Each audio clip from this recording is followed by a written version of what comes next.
If music like that doesn't get your blood pumping, then you should probably check for a pulse. Make sure you're okay. I'm Topher Field, and this is a Thursday night slow chat. I am ridiculously excited for the guest that I have on tonight. I've had him in mind literally since I began doing slow chats, but for the first couple of months, I had all these topical guests. There was so much going on with COVID and the lockdowns and the protests and everything else. And I just felt, and we had George Christensen, we had Senator Malcolm Roberts, we had these people that I just thought, no, I need to strike while the iron's hot and get them in while I can get them. But I've had Dr. Paul Monk on the back of my mind this entire time, waiting for the opportunity. And finally, the opportunity has come. I thought I had him last week. For personal reasons, he needed to postpone for a week, which is completely fine. And finally, you're in for a treat. Dr. Paul Monk is someone that far too many Australians have never heard of. I've had the privilege of knowing him for the last, 10 or 11 years. He befriended me pretty much.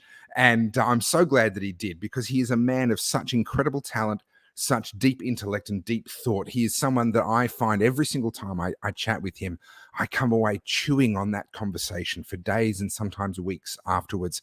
So I'm looking forward to what we get up to tonight and what we discuss.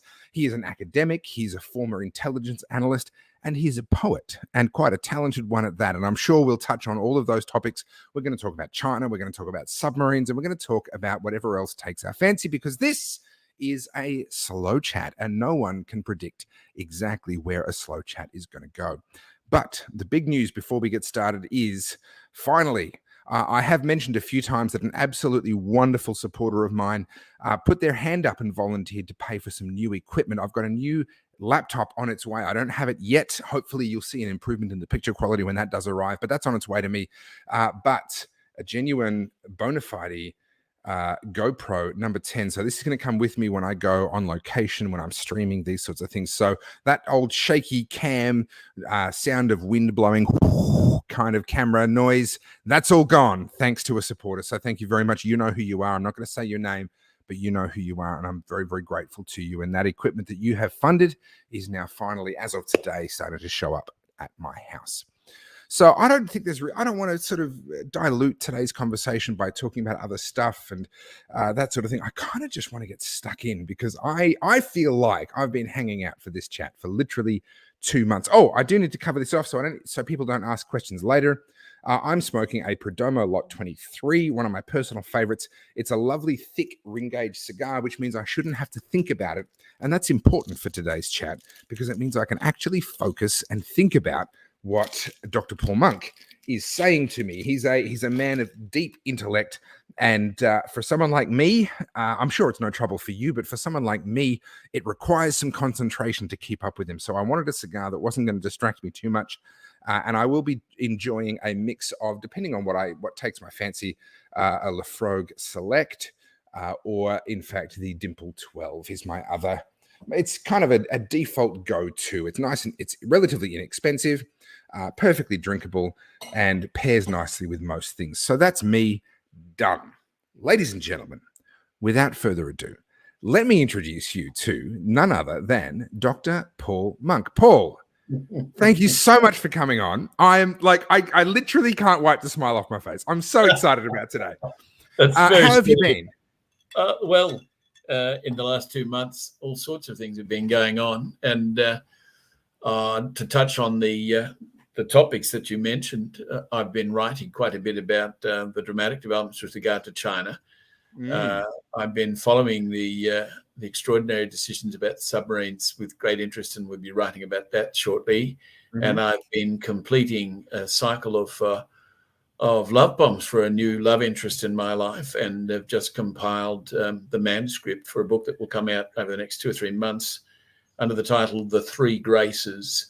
The subtitle is Companionship, Discretion, Passion. So I'm very excited about that project, and that has nothing to do with the Chinese Communist Party. All right, well, good to hear. You are a polymath. You are a fascinating person to have known. Maybe by way of kicking off, because you're actually the one that reached out to me way back in the day. Do you mind telling that story? I didn't give you a heads up that I was going to ask you this question, but do you mind just, why in the world did you reach out to some random YouTuber way back in the day? You with the credentials, the education, the life experience that you have. Why is it that we're even friends today? Well, the thing that kicked it off was that Neil Byron, who's been a friend of mine for decades and was a commissioner in a productivity commission for about a decade, came upon one of your remarkable video clips concerning the Murray-Darling Basin. And he sent it to me, and I didn't know at that point who you were. I hadn't seen your work before. I was very impressed by your presentational style and by the crispness of the analysis that you offered, and the professionalism of the video work, and so I passed it on to a friend whom you also know, Tim Van Gelder, and his response was, this is obviously professional and well-funded. He couldn't have done it otherwise. Oh, how I wish I'd had someone funding me back in the day. My goodness, well, that would have been nice. Yeah, so we were just struck by the quality of what you did right off the bat, and I've always regarded you highly because of your, it seems to me, quite exceptional skills in putting those things together, and even, as many of your viewers will be aware, being two talking heads in a conversation, arguing with one another, which is just brilliant. Well, I did that again recently. That was actually a format that I developed thanks to you. You and I were looking at collaborating a little bit on a project to do with argument mapping. And I had done some things where I had multiple of me on the same screen at the one time, but I hadn't really developed it into what it could have been until you and we worked on that project. Unfortunately, the project itself never went anywhere, but the legacy of that is to be seen in actually my most recent creative project called the Infectious Diseases Hall of Fame, where I have as many as 3 of me on the screen at the one time, all having a conversation and directly interacting with each other. So you've actually left a fingerprint on my work to this day that can still be seen. So I'm very grateful, very, very grateful to you as well. Now, there are a lot of different topics. With this, we could really genuinely go in a million different directions. The things we've talked about over the years, the things that to a small degree we've collaborated on over the years, and then the things that you've done in your career. But before we actually start talking about China today, I would be very grateful if you would share a little bit of your life experience as if I'm getting this right, a senior analyst for ASIO on China. Is that the correct title? Not quite. I didn't work for ASIO. I worked for a less well-known part of the Australian intelligence community called the Defence Intelligence Organisation. My apologies. That's my mistake. Okay. Yeah. So ASIO does national security intelligence. Are there terrorists in the country? Are there foreign spies, etc.? DIO does foreign threat assessment work, right? So, notably in recent years, how rapidly is China building up its military capabilities, and what potential threats does this pose to us and our interests and our allies? Yeah. And to go to the second part of your question, I finished a doctorate in international relations in 1988, and at that point, like any graduate, I rather badly needed a job, and I elected to apply for a job in defence, and they ended up, to put it very briefly, they ended up assigning me to work on East Asia in defence intelligence. Even though I'd never studied China, Japan, or Korea at university. I'd done European history and I'd done American foreign policy, but this was 1990 by the time I was into DIO, and my view of the situation was this is exactly the right career move, because East Asia is where Australia's future lies. Ross Garner had just published a report called Australia and the Northeast Asian Ascendancy, in which he argued that the growing prosperity of the whole East Asian edge was about to be taken to a whole new level by the growth of China, and that Australia's economy had such deep complementarities with those East Asian countries that we would ride a whole new China boom. And he was completely right about that. Yeah. And I was in there for the early stages of that. I began as a general East Asia geopolitics analyst. Within a couple of years, I was appointed head of the Japan and Korea's desk, and I created an interagency group on Japan and Korea. Became known for a while as Mr. Korea. And then I was given the top job as the head of the China desk. And at that point, I thought, right, I'm underway. I then lobbied for both defence and foreign affairs, or either one of them, to foster my development as an absolute gun China analyst, saying that we're going to need such analysts for the indefinite future, but neither of them would do it. They wouldn't give me language training. They wouldn't give me country posting. And so at the end of 1995, I said, right, goodbye. And I walked away from that and reinvented myself in other ways. Now, you and I spoke at length about this interagency cooperation that you created. And is there a short version to that story, or do we just leave it alone? Because the thing that astonished me was two things that came out of our conversation about that. Was number one, that such a thing didn't already exist. It blew my mind that could have been overlooked up to that point in time. But the other thing that really struck me as you told me that story was the impact that one individual can have within the context of such a big bureaucracy. This is defense we're talking about. This is a lot of people, a lot of money. And yet by choosing to go about it the way that you did, you had such a big impact. Is there a short version to that story? Well, the best way to encapsulate is probably to share with you a couple of anecdotes. And I may well have shared it with you personally over the years, but Sure. They never lose their savour, because I think if you hadn't been inside the system and experienced it, you wouldn't believe it was true. You wouldn't want to believe it.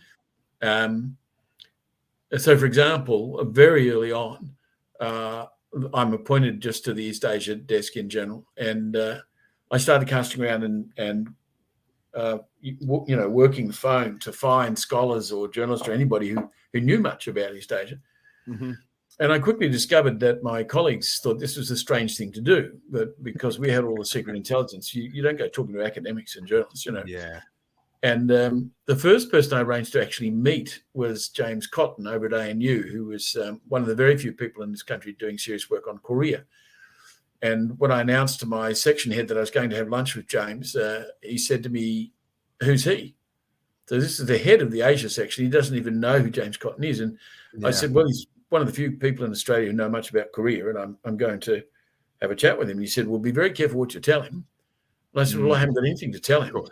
I'm going to learn from him.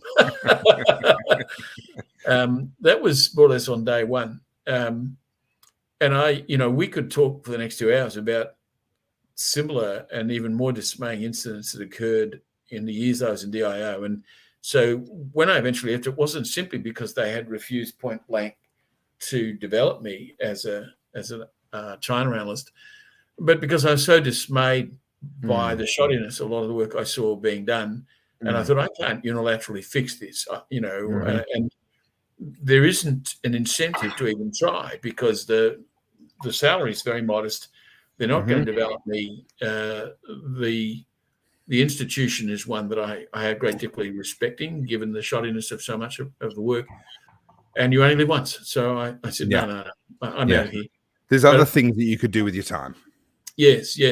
And I can't forbear from sharing, if I may, given that this is, as you say, a slow conversation. Please do. Yeah. No, there's no rules here. There's at least a couple more of these anecdotes, because someday I've got to write this as a book, I think, because I've said for ages, if I was to write up the story of my experience of applying for, being vetted for, being admitted to, and then trying to work with the intelligence system for half a dozen years, people would assume that this was a kind of Spike Milligan satire. I don't want to go down this rabbit hole tonight, but you have told me the story of the vetting process you went through, and it was genuinely laugh out loud. It was genuinely laughable. It was farcical. It truly was. Yeah. And, I suppose I stayed the course and worked through it because I'm actually a patient, reflective person. I don't give up easily on a problem. I work away at it until I can get it sorted. And but also it was a matter of principle. My family was saying to me at one point, these people are crazy. Walk away, do something else. I said, I'm going to get this clearance because there's no good reason for me to be denied it. And I'm not going to give them the satisfaction of walking away and giving up. I'm going to get the clearance. I might then tell them to shove their job, but I'm going to get the clearance. Yes. Look, I need to just bring up this question here. Anthony Chelsea has said, look at this Wazzle smoking on a fat cigar on stream. Who do you think you are, Tony Montana? No, my name's Topher Field. I'm not pretending to be anyone other than who I am. And you should stick around. You might learn something. So that's my answer to anyone that has an issue with me relaxing in the way that I choose and think best. Okay, maybe the word wazzle actually means, it's complimentary. Maybe it means who's this who knows remarkably lucid and fluent guy who's Yeah, one of the things that weapon. Anthony will quickly discover about me is that I don't frankly care. He can hate me as much as he wants. Okay, so the reason I have been super excited to have you here, besides your overall insights, is the fact that I myself am trying to wrap my head around what is going on with China. Because depending on which newspaper you open and depending on which day of the week it is, they're either about to conquer the entire Eastern world or they're about to collapse in a pile of their own financial misery as a result of their misallocation of resources. And there seems to be very little in between those two extremes. So I really need someone, and I'm genuine about this, I need someone to help me make sense of the noise, because there is so much noise right now. There's everything from the fact that they're trying to clamp down on the South China Sea and restrict other people's freedom of navigation. They're building up these reefs, but then again, they've got this massive property development company that's just about to collapse. We've got Xi Jinping. Yeah, we've got Xi Jinping under pressure in various ways, but then at the same time, he's imposing these new restrictions on people that people seem to be obeying. So his grip on power appears to me, at least, to be quite secure. And I literally, genuinely just don't know what to think. So without asking a specific question, I kind of want to throw it over to you and say, please school me. What is going on over there? Well, let me put this in a bit of context. So after I had left Defence Intelligence, I discovered that the mere fact that I'd been head of the China desk meant that I'd become almost by default a kind of go-to person on China in the public eye. And I was asked repeatedly to write about it for the Australian Financial Review and later other newspapers. I'd be on radio, I'd be on TV. And after a while, I was approached and asked, how about writing a book on China? This is 18 years ago now. And so I put together a book called Thunder from the Silent Zone, Rethinking China. And the whole idea of it, right, was that it would be a kind of handbook or introduction for the general intelligent citizen who felt just what you feel now. That it would give a background on Chinese history, culture, geopolitics, economic development, the question of human rights, Taiwan, etc. And what I did there, in a sense, it's the backbone of the book, was to say that too many people have this notion that the growth that we were already seeing at that stage would just continue indefinitely, and they were extrapolating China's growth into the future and saying it's going to dominate the world. And they were saying, and this is quite natural because it's got the biggest population, and once it industrializes, then by that mere fact, on a per capita basis, it will become the biggest economy in the world, and so forth. Sure. And I said, we need to think in terms of a number of quite different alternative scenarios for China's future, because the future is complex. It's not a given, and there are all sorts of variables at work. And if we don't monitor those variables for some sensitivity, there'll be a black swan event of some kind, and we'll think, how could that have happened? We didn't see it coming. Yeah. So I laid out 4 scenarios for China's future, and I called these mutation, maturation, militarization, and metastasis. And the mutation scenario is one under which, as China got to middle income level, it would, by the logic of economic development and global integration, start to open up its political institutions and liberalize its economy. And broadly speaking, OECD or Western policy was hitched to the assumption that that would indeed occur. I was about to make the same point. That was a very widely held view, and I think it's a view that's now being very widely questioned. Oh yes, it's off the agenda. Xi Jinping is quite specifically saying that is exactly what we're not going to do. But I was writing 17, 18 years ago that was one scenario. It was one that, at least implicitly, a lot of people in the West were hanging on to. But I said, here's another possibility, which I called maturation, which is that it gets to middle income level, but there's so much drag on the system that it gets sort of stuck there. Right. And right now it's still only at middle income level. Much as people talk about the aggregate size of the Chinese economy, on a per capita basis, it's nowhere near as prosperous as South Korea, Japan, Taiwan, Australia, United States. Of course. The third scenario, I said, was militarization, which postulated that as the country's wealth grew, the regime would choose to pour resources into military capabilities and their utilization at the expense of a focus on economic prosperity per se, and global integration. And of course, Can I we've been seeing can I that. pause you there, because Yeah. that particular scenario resonates very, very strongly with me, particularly in the context of, in my personal and uneducated opinion. I mean, I've got you here to learn from you, but I want to put to you how I've seen things up to this point in time. When a leader, especially a somewhat dictatorial leader, is struggling, they love to find an external enemy to have their people focus on and focus their energies against an external enemy instead of against the internal enemy.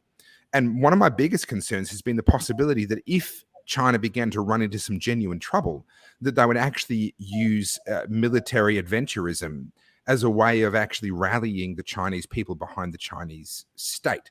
So that scenario that you've just iterated there, I'll nail my flag to the mast and say that's the one that I've been most concerned about, rightly or wrongly. That's the one that plays in my mind.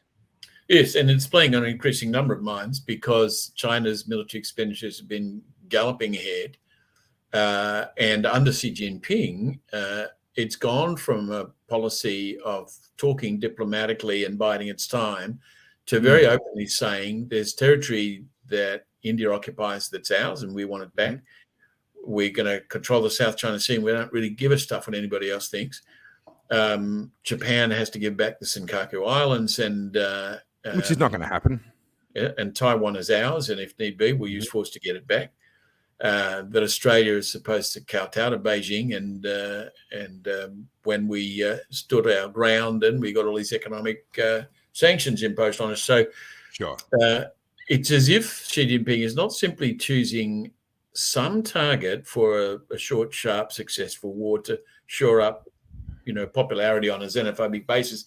He seems almost programmatically to be making enemies of all his neighbours at the same time. That's a very strange form of behaviour. And seems to contradict. I've had this conversation with people.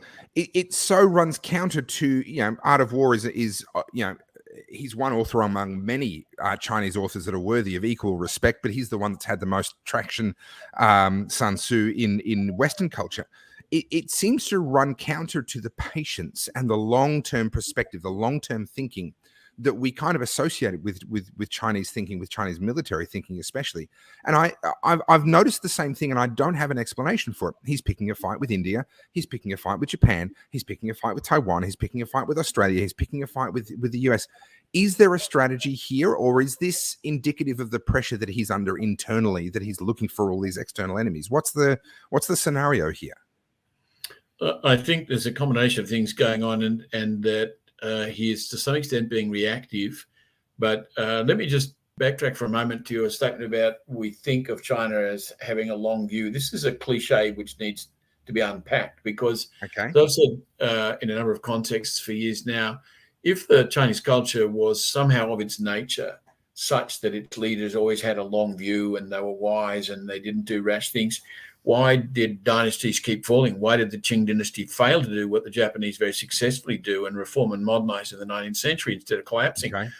Why, when the Republic was declared in 1912, did it fall apart and China lapsed into decades of warlordism and civil war? Why, if their leaders were so far-sighted, did Mao impose such enormous costs on China in the name of modernization, only for Deng and the others to say, well, that didn't work, and try something else? So I don't buy the idea that Chinese culture is somehow intrinsically wise and far-sighted. I don't think that's true at all. I think that they've been making up as they go along. And one of the things that has been embedded in a good deal of Chinese political culture in the 20th century and has been exacerbated by Communist Party propaganda is this idea that China's troubles in modern times are the fault of the West. Right. And this has become so widely spread that a lot of people in the West buy it and think, yes, well, we were awful to the Chinese, and we weakened them when they were prosperous and proud and all that. Really, well, we shouldn't have done that. This is really nonsense. What you had was a China that was ruled by foreigners already. The Manchus were northern barbarians. They weren't Han Chinese. Their government of China had a mystique in the 18th century in Europe when the Europeans knew almost nothing about it. But by the beginning of the 19th century, it was becoming stagnant and corrupt. It faced internal rebellion on a large scale. That rebellion was crushed, the White Lotus Rebellion, but at enormous cost, not efficiently. And it was followed in mid-century by the Taiping Rebellion, which went on for 20 years and cost tens of millions of lives. And that was between the regime, the Manchus, and the Chinese rebels. It had nothing to do with the West. The Taipings appealed to the Europeans for help, and the Europeans didn't know what to make of the Taipings, and so instead they helped the regime to put down the Taiping Rebellion. So the idea that Western imperialists were the ones who ruined China and weakened it is a myth.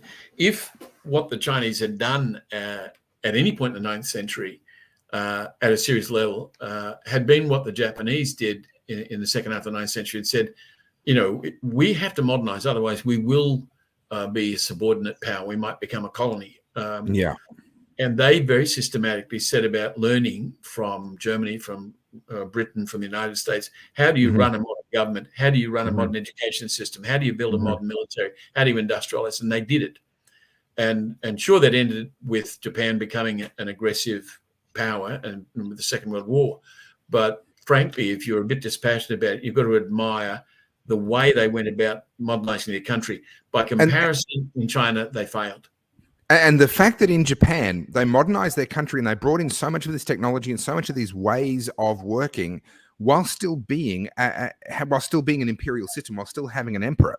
They didn't actually, so often political reform leads these other sorts of reforms, but they successfully did what China would love to have done, is to hold on to their modern existing political system and yet reform in so many of these other ways. Japan, in a way, did that. Ultimately, yes, as you say, it ended up in their involvement in the Second World War. But it is a fascinating moment in history where they were able to bring in so much of the technology and so much of the, in some ways, cultural reform without actually politically reforming. Well, there was political reform. It's important to remember that the emperor in Japan had been a constitutional figure of a kind, surrounded by powerful Japanese political forces. So it's a little like the constitutional monarchy in Britain.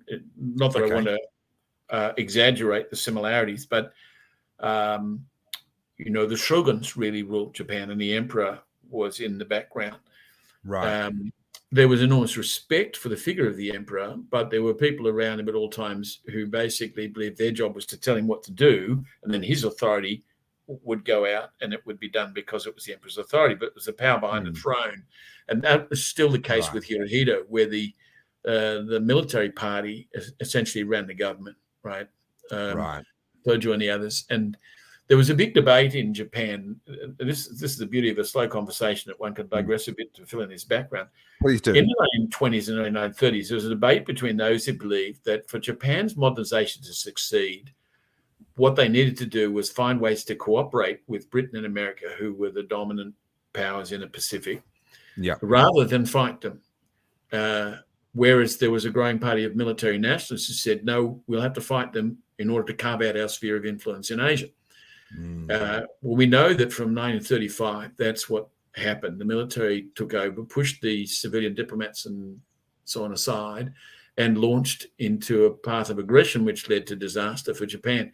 The man who took over as prime minister after the war, Shigeru Yoshida, had been one of those who'd been arguing earlier that they should try cooperation with the Anglo-Americans instead of war.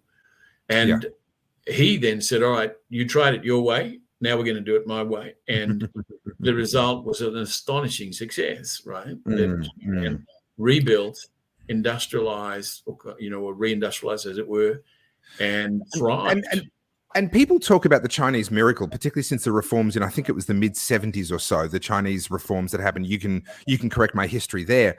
But we often overlook the economic miracle of post-World War II Japan, and just how quickly they came roaring back to be a world power. And they've now had 15 odd years of stagnation. And yet, nevertheless, after 15 years of stagnation, they are still a world power. And it's a measure, in my view, of just how far they came in the 55 years from the end of the Second World War to the turn of the century. So what we see with Japan and the narrative that we have around Japan of this rising sort of superpower, I take your point that the growth is not necessarily going to be linear. It's not necessarily going to continue. As you get closer and closer to the top of the pile, it gets harder and harder to progress up that pile. But it can't be denied that they have certainly risen immensely. And there appears to be, at least to my eye, a view within China that they want back certain things that they view as being entitled to. Do you think that's a cultural view, or is that a political view coming from the top? There's a bit of both, but it's certainly been a view cultivated and propagandized by the Communist Party, because they realized after Mao that communism had failed them. It had left China poor and isolated. And if they wanted to modernize, they had to open up, they had to trade, they had to accept foreign direct investment, they had to emphasize technological modernization and forget about red ideology. And they were pragmatic enough to go down that path. Deng, deserves credit for saying that's where we need to go. And in the 1980s, more than the 70s, that's when it started to happen. Okay. And unsurprisingly, it led to a ferment for political reform, for democratic reform. And of course, famously, this led to huge demonstrations in May, June 1989, which Deng decided would destabilize the Communist Party and possibly the country, and he sent in the military to crush what were in fact peaceful demonstrations, not an uprising. Because he sent in the military, there was then fighting in the streets. Molotov cocktails were thrown, and some military and police were in fact killed, but far larger numbers of essentially unarmed civilians were killed. It was a bad day for China. But I think the fundamental point I would want to make is that the Communist Party tried, in a sense, under Deng and then under Jiang Zemin and Hu Jintao, to change itself from a communist party, that is to say a Marxist-Leninist party, into a nationalist development party. Essentially, it tried to become the Kuomintang, right, which had been the nationalist party that it defeated in the Civil War. But what we're seeing in Xi Jinping is a regression where he's essentially said, well, we don't want to continue down a path where the logic of the situation itself would lead to a dissolving of the dictatorship and the opening up of politics, because we don't want to open up politics. We want to dominate the country. Well, how are we going to do that? Well, there are several ways to do that. One is to clamp down, as he's plainly done at enormous cost, on any form of dissent, to increase surveillance, to increase repression, censorship, to build a firewall and try and prevent information coming in from the outside that would disrupt their rule. Clampdowns on foreign investment now, I note, are a recent addition to his policy platform. Yes. And instead of opening up the economy more generally with a kind of liberal regulatory regime, he has kept the loss-making state-owned enterprises in a preferential position and is now cracking down on the entrepreneurs. So this is from the point of view of those who have China's interests at heart, to say nothing of the interests of the rest of us. This is very regressive. This is not good for China or for the world. And for that very reason, I think it makes some sense to suggest, and this brings us back to the four scenarios I talked about earlier. We didn't get to the fourth. The fourth, which I wrote in my book, is what I call metastasis, where the unwillingness or inability of the party to undertake reforms in a logical and sequenced way would lead to the system collapsing. Now, the important thing about scenarios is that they're not the same as predictions. They're hypotheticals, right? You're saying, given all the variables in the mix, it could go this way, this way, this way, and that will change in a game theoretic way as you proceed, because there'll be action-reaction syndromes, there'll be other influences and voices, coming into the picture, and so it's foolish to say, oh, look, we've taken a good scan and we think the balance of evidence suggests that 30 years from now, that's the way it's going to be. Nobody really has a clear idea what it's going to be like 30 years from now, but they pretend they do. So I didn't say in my book that one of these scenarios is what's going to happen. I said they're all possible. Most people seem anchored to the expectation of mutation, and that would be good if it happened. But there are these other possibilities. What we can now say with confidence is that mutation has gone from being the outcome that was expected and hoped for and even seen as desirable. That's now the least likely outcome. The least likely. That's a big shift. And that's what's led to geopolitical reactions and concerns. That's really what lies behind the moves we're now making strategically with the Quad and with Britain and the US. So you mentioned that no one knows the future, just some people pretend that they do. I've heard it said that the difference between an amateur forecaster and a professional forecaster is that the professional can explain why they were wrong, which I quite like as an expression. It would be nice to think that was true, but all too often professional forecasters are very bad at what they do. This is famously true in the stock market, of course. But there's a very interesting body of work, which you and I probably talked about some years ago, where Philip Tetlock in the US did a longitudinal study of the performance of experts, that is professionals, right, in predicting geopolitical events. And he very patiently, got them to make predictions in their own areas of expertise over a period of years, and then waited sometimes years to see, well, does it happen? And he says essentially when the data comes in, two things occur. One is you discover that these experts in their own field at prediction performed no better than monkeys throwing darts at a board. But the results were more or less random. And secondly, that they would always make excuses for getting it wrong rather than to say, gee, I've got a lot to learn here. I got that fundamentally wrong. They'd say, oh, well, nobody could have got it right, or I almost got it right, or I would have got it right if. Right. So this is a really interesting cognitive study, and my then colleague, and you know him, Tim Van Gelder, and I were at a conference in the US that Tetlock spoke at shortly after his book was published, and he gave us copies of his book, and subsequently we've both worked with him on further research on those lines. So I think it's important, but not by any means widely understood, that prediction is a seriously difficult business, and it becomes us to be modest about our capacity to predict the future. What we have to work at is trying to understand that reality and emergent futures are very complex, and we need to try and bring into being through careful and deliberate action the kind of future we would find most preferable, while being alert to all the pitfalls around us. That takes a lot of patience and savvy, and it's in short supply. All right, I'm getting questions about the future for Xi Jinping. How does it end for him, etc. So people are asking you to do the very thing that we're talking about being impossible, and that is to make a prediction and tell us what's going to happen. I do, before we move on from prediction, I worked with a very interesting fellow, and the project we were working on never quite came off. But he was working on a tech platform based on the philosophy of the wisdom of crowds. And some interesting research that had shown that if, it all originated many hundreds of years ago with a fellow whose name I don't recall, who would ask people to estimate the weight of a cow. He would have the cow in front of them, and individuals could be wildly inaccurate. But once you took enough opinions and aggregated those opinions, they became surprisingly close to the mark. As though everyone's aggregate error cancelled out everyone else's aggregate error, and you ended up with a result that was actually somewhat close to the mark. A really fascinating line of research. And he was building a tech platform based on this idea of crowdfunding these opinions rather than getting expert opinions, actually not crowdfunding, but crowd sourcing these opinions and seeing whether that would potentially prove to be actually more accurate than the opinions of individual experts. Yes, that was essentially, although a few people have, of course, been doing it since, but that was exactly what Philip Tetlock set out to do.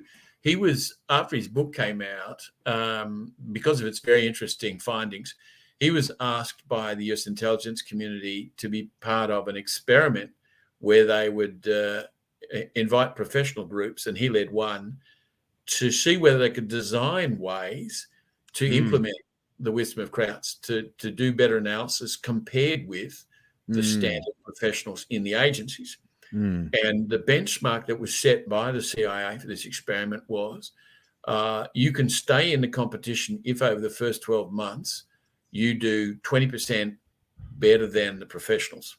Tetlock asked me to be part of his team, and in that first 12 months, that team Tetlock, performed 60% better than professionals. Wow. Nobody else was close. And so the agency said, all right, thanks you others for what you've done. We'll just work with Tetlock now, we think.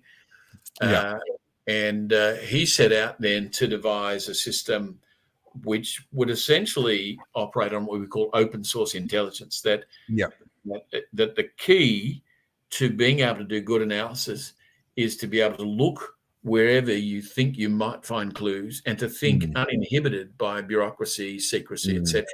All right. But of course, the intelligence system operates based on secrecy, and so they tried to have it both ways. Mm. And I don't think there's any compelling evidence that their overall capacities for good analysis have improved. But I do think that the experiments conducted show the kind of thing that does work better if you do it, right? Yeah. Yeah.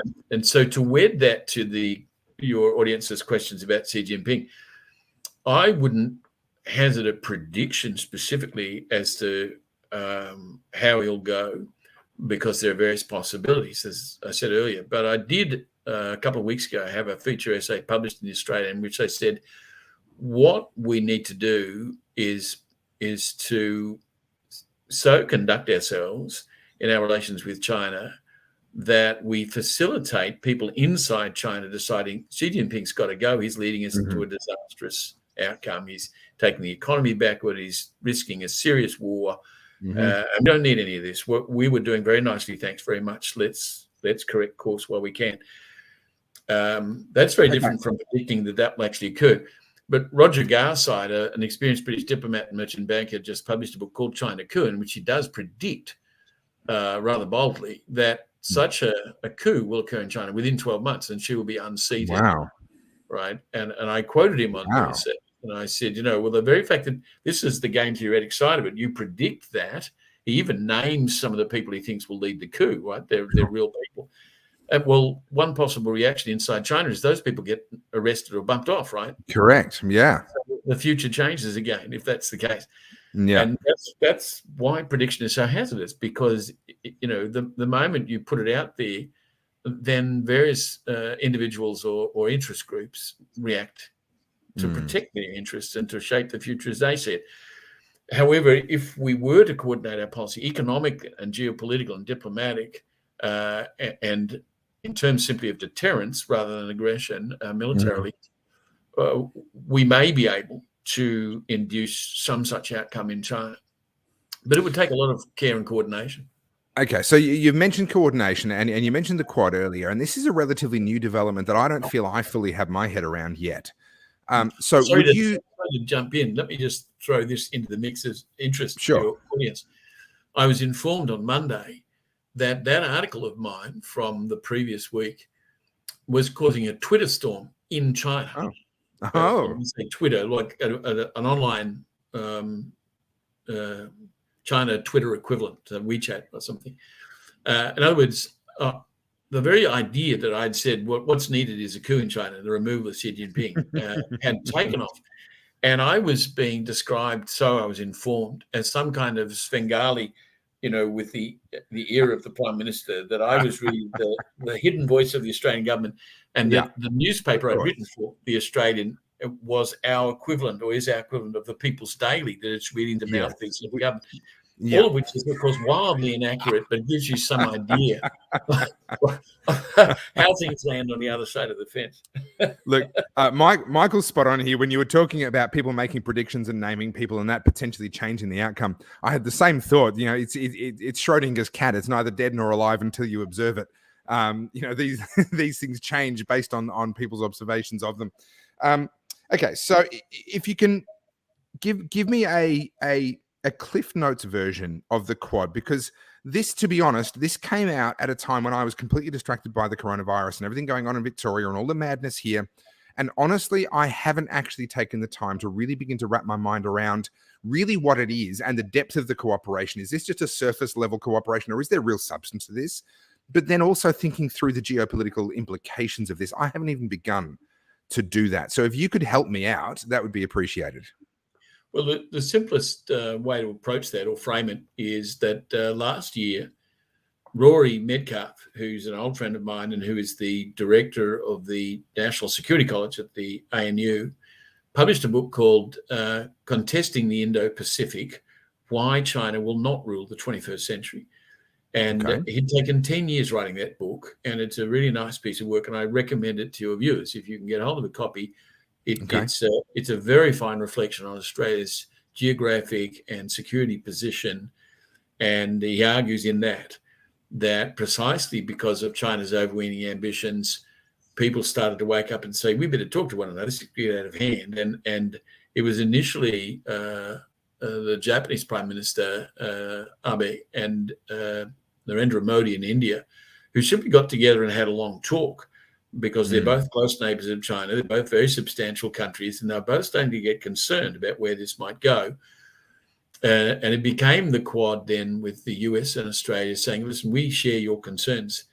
And it's emerged slowly and thoughtfully. It's not a bunch of countries saying, let's go to war with China and stop it, but rather saying, we want stability and prosperity, and we're not at all reassured by what Xi Jinping is saying as well as doing.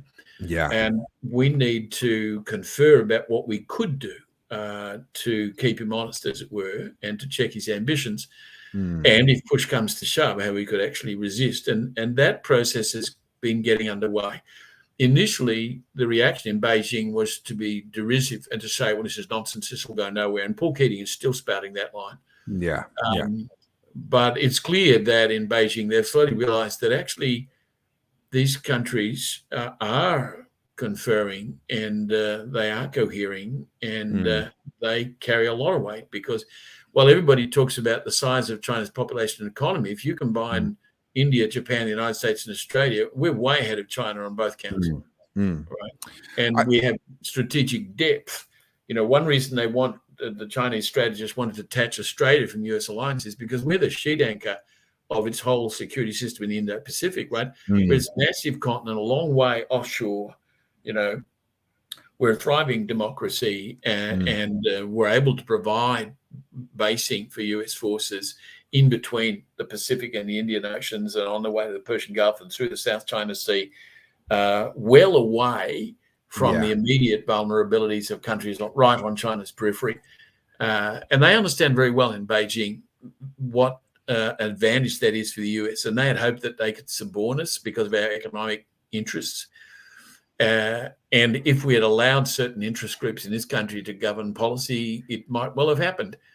But now clear that predominant opinion on a bipartisan basis, both the ALP and the coalition is saying, no, I don't think so.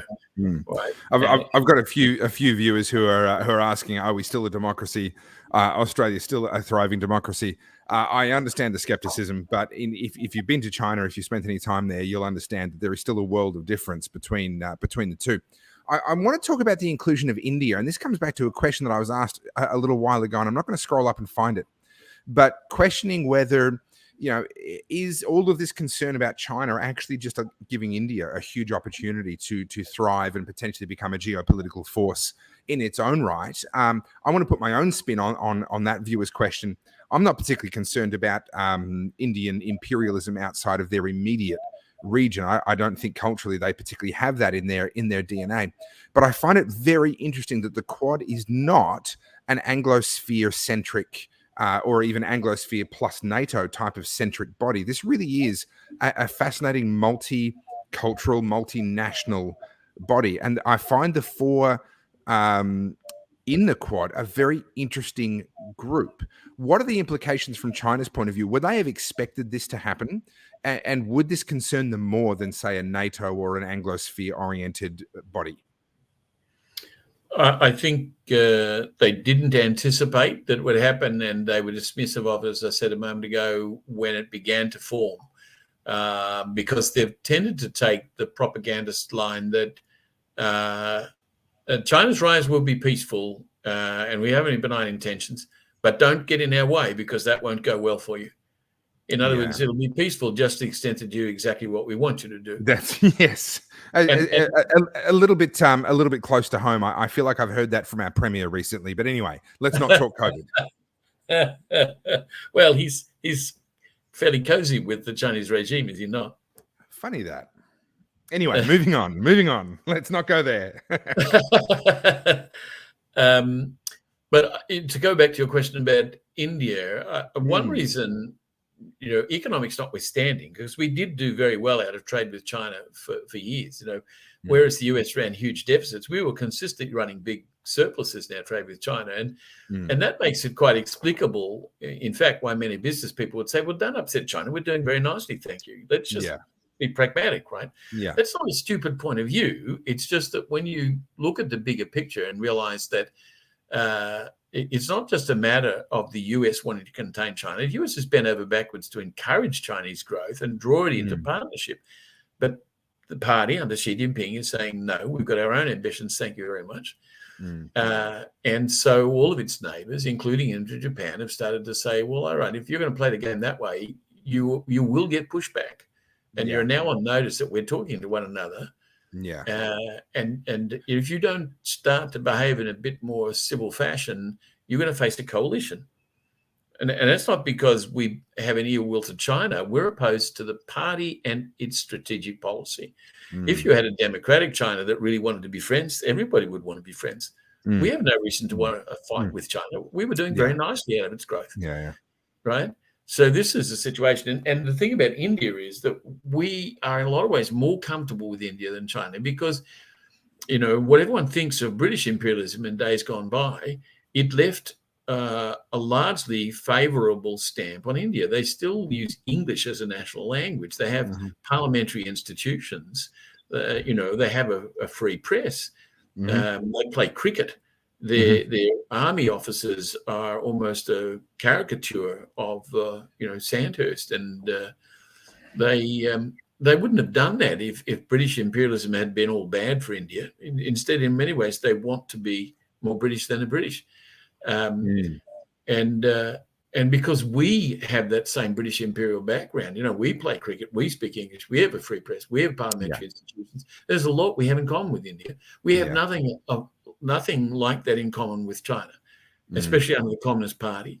And we've been trying in recent years to see whether we can get them, for instance, to like Australian rules football.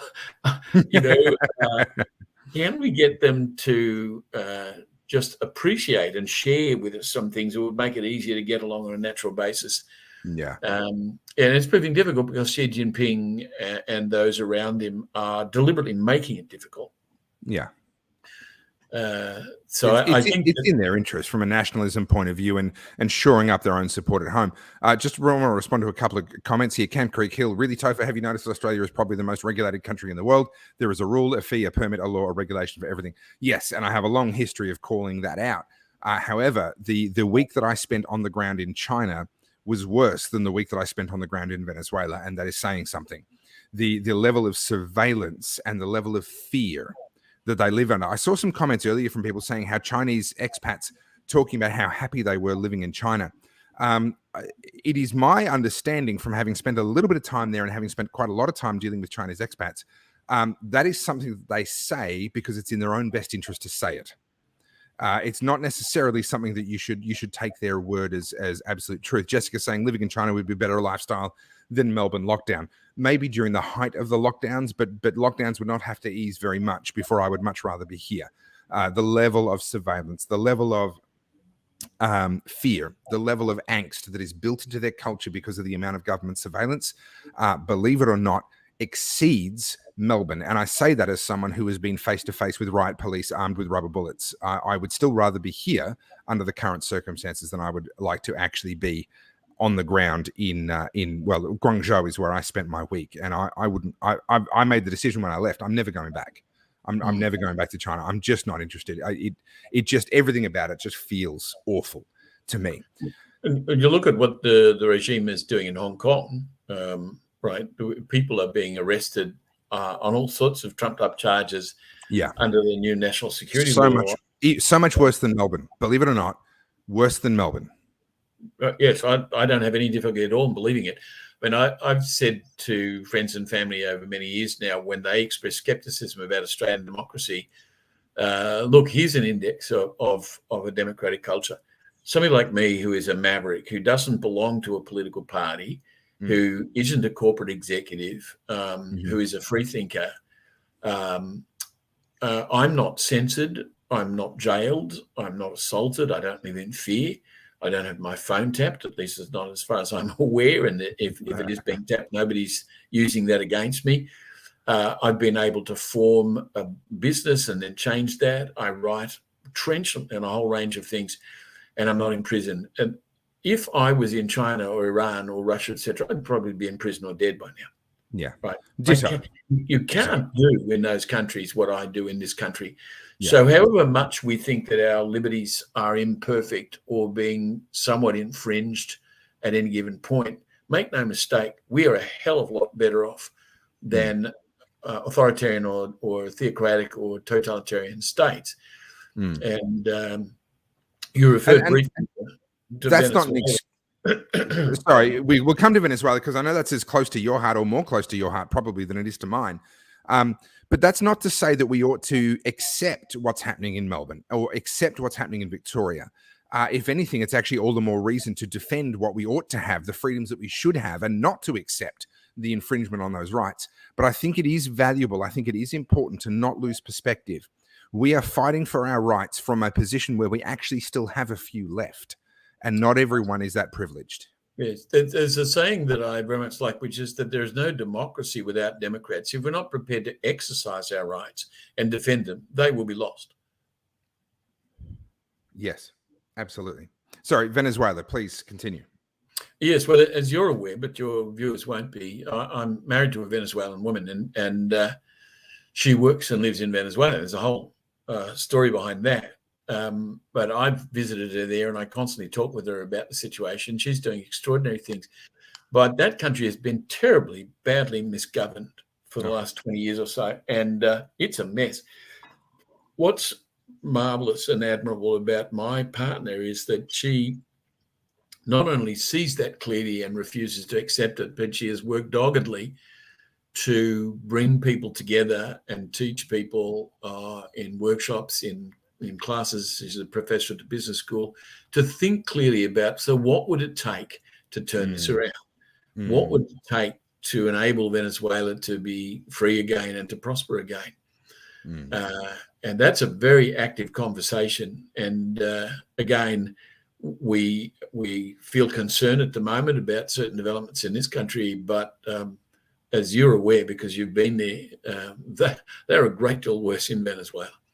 There's Absolutely. a very interesting book that was published just last year, I think it was, or maybe 2019, called The Narrow Corridor.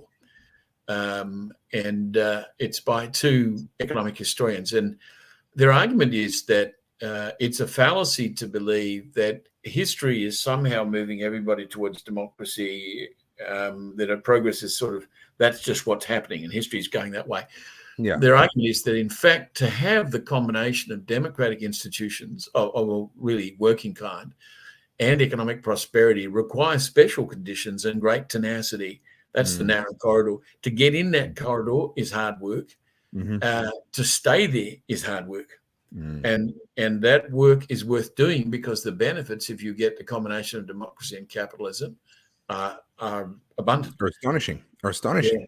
Yeah. I posted, I don't know, probably 3 days ago, an interview with someone by the name of Helen Dale, who I've met here in Australia. She was raised in Australia. She's also spent a lot of time in the UK. She's worked deep inside politics, and she's now a commentator, an award-winning author, a remarkable human being. And she has a thesis, or she puts forward this idea that in a very real sense, Australia, what's happening in Australia right now is as a consequence of how successful our government has actually been up to this point in time. Countries that have rejected this level of government interference in their lives, if you look at their history, they have a deep history of governmental dysfunction. But actually, because our institutions have, comparatively speaking, actually functioned very well. You know, we've had socialized healthcare for a very long time, and socialized healthcare always inevitably leads to a lack of healthcare. And we're on our way there right now. We're seeing hospital ramping. We're seeing long wait times. We're seeing all those sorts of things now. Look at the British health system for an indication of where we're going. But we had decades upon decades of a very successful socialist healthcare system, very successful socialist, social democratic systems here in Australia. And it is actually the success of our government at actually doing a half-decent job that has led to us being as complacent as we are now. When the government steps in and says, oh no, we need to do this thing, we have decades worth of history to look back on and go, well, the government hasn't done us wrong. The government has actually been relatively functional in this country. And I get a little bit annoyed by two things. Number one, people thinking that because it's been functional over the last number of decades that we should just go along with whatever. That annoys me. Number two, people who are sitting there and basically saying, oh, well, it's not as bad in Australia as the rest of the world, so therefore you've got nothing to complain about. That's a complete fallacy. And I'll add a third one. The catastrophism, the people that want to turn around and say, oh, Australia is as bad as North Korea. No. That's not a useful, that brings no use and no value to the cultural debate, to the political debate. That kind of catastrophism, that complete lack of perspective does not bring any value. Australia is still a better place to be than many, many other parts of the world. Right in this moment in COVID in Victoria with Daniel Andrews, I get it. Yes, it sucks a lot worse than, for example, most of Europe, most of the US, etc. But if you take a slightly broader view, Australia is still an incredibly successful country. And ironically, and I say this as a libertarian, understand how difficult this is for me to say, we actually have a relatively functional government.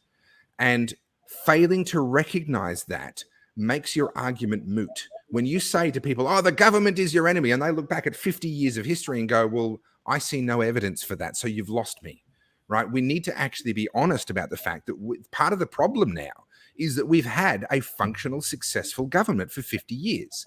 And that has lulled us into a false sense of security, in my opinion. And a place like Venezuela, and spending a week on the ground in Venezuela, wakes you up real fast. Yes, it does. I mean, it seems to me that we have a paradoxical attitude, broadly speaking, in Australia. Donald Horne coined the term the lucky country about 50 years ago. Mm-hmm. And this is, it seems to me, led to the notion that somehow we just lucked out in Australia. The reality is that all the way back into the 19th century, there was a whole group of liberals and utilitarians who systematically said, we want to build a prosperous country in Australia. Yeah. And they succeeded. If you compare Australia's economic and political history with that of roughly comparable settler countries like South Africa and Argentina, we've done a lot better. And that's not a matter of luck. That's a matter of good management, not perfect management, right? There have been many debates, but it seems to me that the evidence of the workability of our system and its capacity to keep improving is the debates that took place in the 70s, the reforms that took place in the 80s, and the further reforms in the 90s, first under Hawke Keating and then under Howard Costello. We did think hard about where we were drifting and what we needed to do to rebalance our economy, and we did it. And the result was almost 30 years of uninterrupted growth. Yeah, we went from being what Lee Kuan Yew was starting to call the white trash of Asia in the 70s to being the miracle economy of Asia by the late 1990s, early 2000s, right? Yeah, that's an achievement. That's not luck. And we sailed through the Asian crash. We sailed through the global financial crisis. We sailed through the dot-com bubble. We've sailed through all of these things, mostly on the back of our resources, not exclusively, but mostly on the back of our resources. And again, I feel that may have contributed to the apathy.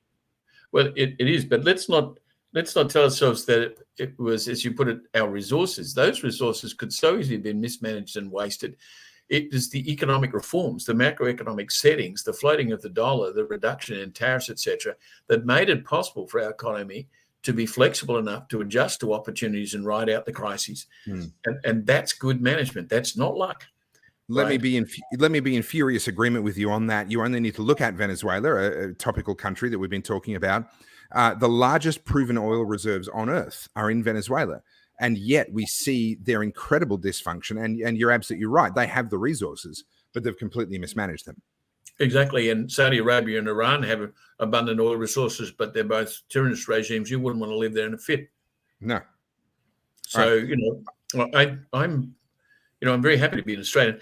Mind you, a girlfriend recently, who's Australian but is living in Europe at the moment, said to me, "You seem to me like Ovid living in exile on the Black Sea." She was referring to me being a poet, And yes, your viewers may not know who Ovid was, but 2,000 years ago, he was a very fine poet in classical Rome, and he was exiled by the emperor to the shores of the Black Sea for, at least ostensibly, for writing love poetry. You see, hence the relevance to me, but also for getting on the wrong side politically of the emperor. And so he lived out his days in this sort of frontier outpost in what's now Romania. And the idea that living in Australia is like living in classical Romania is somewhat redolent of Paul Keating's reported remark. Remember this story when he was treasurer and he wanted to become prime minister, and he thought he was owed this by Hawke. And he said to him, if you don't hand it over to me in some decent interval, I'm not going to stay here at the arse end of the earth. He was going to head off to France where they have all those fancy clocks that he liked so much. And this was the subject of some hilarity, of course, when Hawke launched his memoir and told that story. And Keating indignantly denied that it was true. But a wonderful political cartoon was drawn showing Keating coming up to, Hawke coming up to Keating, waving a copy of his memoir and saying, you want to buy a copy of my memoir? And Keating says, you can shove it up your Australia. Very nice. I want to very quickly touch on this comment by a viewer before we get back to China, and then we will have our promised lose/recharge your mug of tea break before we get to the second half, where I want to talk about submarines. But I want to just quickly go to this comment by Georgina Whitby. Reducing the fact that we're in lockdown with rule of law suspended to COVID or some compartmented issue is dishonest and ludicrous. Even Georgina, I don't know if you follow my work or not, but obviously I'm currently having a chat with someone who has an enormous amount to offer on other subjects. So I'm not going to monologue and break down the entire thing. I've done that over the last 18 months. And then Georgina wants to dismiss, I presume, me as controlled opposition. And I want to address this directly because this is a real problem. Controlled opposition is a term that people use for other people that they almost agree with, right? Think about the people that get labeled as controlled opposition. It's someone who you're like, you're almost right, but you're a little bit wrong. And therefore, I'm going to assume that you're being, that you're working for the other side entirely. Well, listen, Georgina, if someone was offering me money, could you please get in touch with them and tell them that the checks have gotten lost in the mail? Because I haven't been receiving the money that I'm apparently supposed to be receiving in order to be controlled opposition. Georgina, what you're doing is you're pushing away the people that are actually the closest to you. You're by labeling people controlled opposition, it's not useful, it's not valuable, and I guarantee you 99% of the people that you apply that label to are actually people that are on a similar path to you, but they just have a little bit of disagreement. So please, for your own sanity's sake, get yourself out of that mindset and start listening. I'm not asking you to agree with me, but please just get yourself out of that mindset. That's not a healthy place for you to be. Okay. So, okay, I want to come right back to the present with China. Before we move on from China, we go to submarines. I want to really address China because a lot of people are concerned that we're headed for war. I mean, this is kind of a new Cold War. This is kind of the rhetoric is going on, the posturing is going on, the military buildup is going on, the NATO equivalent in the Quad is now forming. There's a lot of parallels, in my opinion, to the Cold War. Is that where we're at, or is this markedly different? Is it wrong? Is it a mistake for us to look at the Cold War for lessons to apply to now? Well, I wouldn't say it's a mistake, but whenever you use historical analogies, you have to realize that they are simply a form of thought experiment to try and frame an issue. They're not a description of the current situation. You see rough similarities. You say, well, so to what extent are we in a situation like that, rather than, oh, it's exactly like that, and therefore you've got a straightforward path. Yeah. This is in some ways comparable in that we're dealing with a totalitarian power that is becoming increasingly aggressive. And we've got to think of ways of containing that aggression and working towards amelioration of the political situation inside that state, short of war, because we no more want a general war with China than we ever want to run with the Soviet Union. And bear in mind that there are still big strategic nuclear arsenals, and it ought to be the case that they will constrain large-scale war for the same reasons that they did during the Cold War. That is that people in Beijing understand perfectly well, as they do in Washington and as they did in Moscow. You really don't want to use these things. You want to use them only as a deterrent to the other side using them. Yeah. And the arcane logic of deterrence is scary, but it worked. right, in a Cold War. It, And it, it ought to work in it's this hard way. it's hard to conclude anything other than it works, given the result of the Cold War with Russia. I mean, an inordinate amount of money was spent on all of these development of arsenals, and I mean, of course, the was it Dr. Strangelove? How I Learned to Stop Worrying and Love the Bomb was a beautiful parody Yeah. on that whole, the mine shaft gap and the whole arms race that happened during that era. And yet, it's hard to argue with the result that we ended up defeating the. I say we. I wasn't even. Well, I was barely born. I was 7 years old when the Berlin Wall fell. I was actually in Europe when the Berlin Wall fell. Funnily enough, not that I understood what was going on at the time. I didn't understand why people were crying about the fact that a wall had fallen down. I was very, very confused. But that ended without a widespread conflict, and obviously that's what any sane person is hoping for in terms of what happens with China. Do you think that's a realistic outcome to hope for? Yeah, I think it is, and if only because the Soviet Union had twice been invaded by Germany in the first half of the 20th century, and that had shaped its grand strategy and led to a widespread idea, cultivated, of course, by the Communist Party, that the outside world was hostile towards it. By comparison, what's happened with China over the last 30, 40 years is that it's prospered enormously, just to the extent that it was open to the outside world to trade with it, to accept foreign investment, to acquire, even if it had to steal it, advanced technologies. And that went so well that it was widely expected, as we said before, that China would embrace that and say, well, this is good. Why would we want to go back? And instead, we've seen this disconcerting development where Xi Jinping has said, that being closed off, being almost autarkic, is the China dream. We're going to trade with the world, but completely on our own terms and pursuing only our own interests. Yeah. Pardon me. I think the advantages of doing it differently to the way he's doing it are evident. And they're evident to a lot of people in China, including inside the Communist Party. And that's our trump card. Perhaps I shouldn't say trump card. That term has been burned. But that's where we need to place our bet. But in order to constrain Xi Jinping in the meantime, we're forming strategic alliances just in order to send the signal, listen, if you don't tether your horses a bit, this is going to run away from all of us. All right. So we've got to send the message simultaneously. If you resort to force, you run the risk of defeat and of grave damage, even of a general war. You really shouldn't want those things. If what you want is trade and trust, then start working that way, because that's what we're after. To a certain degree, though, that relies on the sanity of the other party. That strategy wouldn't necessarily work with someone like the Iranian mullahs, who have a religious element to their particular worldviews. Is Xi Jinping going to respond the way that we expect to this kind of pressure?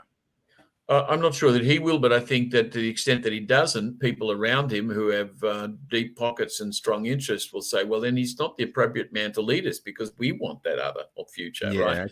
Okay. And when I wrote this piece in the Eyes a couple of weeks ago about the removal of Xi, one of the parallels I used to illustrate the kind of thing I'm referring to was in 1964, the old Stalinists in the Politburo removed Nikita Khrushchev as the boss man of the Soviet Union. Why did they do it? Well, at the time, people said, because he was the revisionist and he was opening the system up and they wanted to go back to Stalinism. That's only part of the story. The main reason they removed him is because they were essentially cautious and conservative, and they thought he was reckless. They thought that his attempt to put nuclear missiles in Cuba almost led to World War III, and they really didn't need that. That his Virgin Lands program in Central Asia had been an economic and ecological disaster, and he hadn't thought it through. And so they wanted more stable and sensible leadership. Now, they ended up with Leonid Brezhnev, under whom the Soviet Union essentially stagnated. And that was the beginning of the end for the Soviet Union. But the reason they removed Khrushchev was because he was erratic and impulsive. And I think a good case could be made that Xi Jinping is showing some of those same characteristics. All right. Interesting. So, and this is the argument of Garside that I referred to. And where he and I differ is chiefly in that he made this bold prediction that the removal will occur in the next 12 months. I'm not sure it Big will call. occur, but Mm. I think that we should be looking very closely at how we could encourage such an outcome. And that will, of course, spook Xi Jinping, but it will send the message to others around him. We'll work with you, but we won't really work with this guy because we don't think we can. We think he needs to go. Does that lead to a purge, though? I mean, if you tried the same strategy with North Korea, for example, then you're just going to get a whole bunch of executions happening in the next couple of weeks and months of all the people named in someone's article, of all the people that he has any level of concern about. Am I being unfair? Is that realistically the lengths that Xi Jinping would go to hold on to power? Oh, he's already doing it. He's had a lot of people knocked off and arrested and disappeared. Make no mistake. I mean, Roger went so far as to suggest that Li Keqiang, the premier, would lead the coup, and that's Li. Must himself be sitting in Beijing thinking, Roger, I really wish you hadn't written that. Yeah, please don't do that again. I'd like to be able to sleep at night. Yeah. And not be disappeared one fine day. Oh, goodness. Look, Paul, I'm thoroughly enjoying this conversation. We are going to have a loo break now. And then afterwards, I want to grill you and pick your brain. You're someone who's had more insight than the vast majority of people into defense procurement. We'll talk about why that is after the break. And I want to talk about these submarines because something's gone horribly wrong at some point. Either we signed up to a terribly bad deal or we've walked away from a deal we shouldn't have walked away from. Something somewhere has gone very, very wrong here.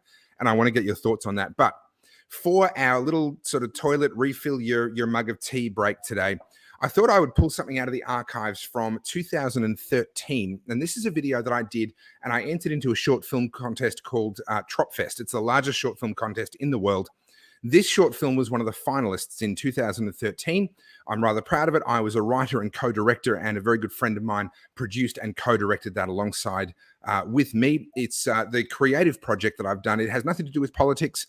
It's the creative project that I'm most proud of. And I hope one day that the world becomes sane enough that I can stop doing all this horrible political stuff that I seem to be stuck with, and I can get back to enjoying myself with some creative projects. So we're going to watch that. It's 7 minutes long because that is the time limit for a Tropfest film, and it was exactly 6 minutes and 23 frames. 6 minutes, 59 seconds and 23 frames long. It was all of the 7 minute time limit. So we're going to have a 7 minute break now while you guys get to enjoy watching that. And we'll come back with recharged mugs of tea and glasses of whiskey and whatever else we may be drinking. And we will talk submarines right after this.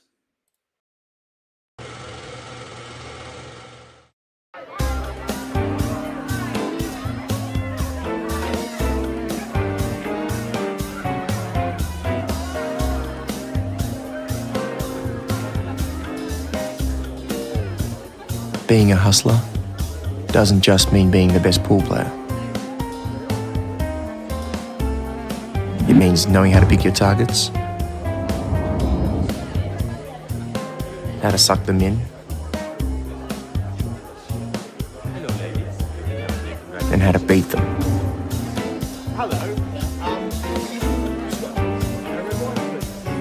The key is to make them believe that they're completely in control. Right up until the moment you walk out with their cash. Watch and learn. Alright, come on, off. You're ruining my game. What'll it be? Step 1, plan your attack.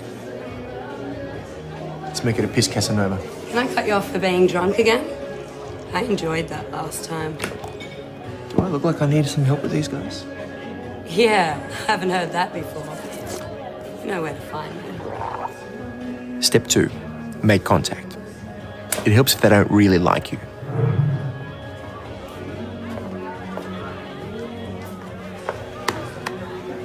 Sorry, mate. Sorry. It's all good, mate.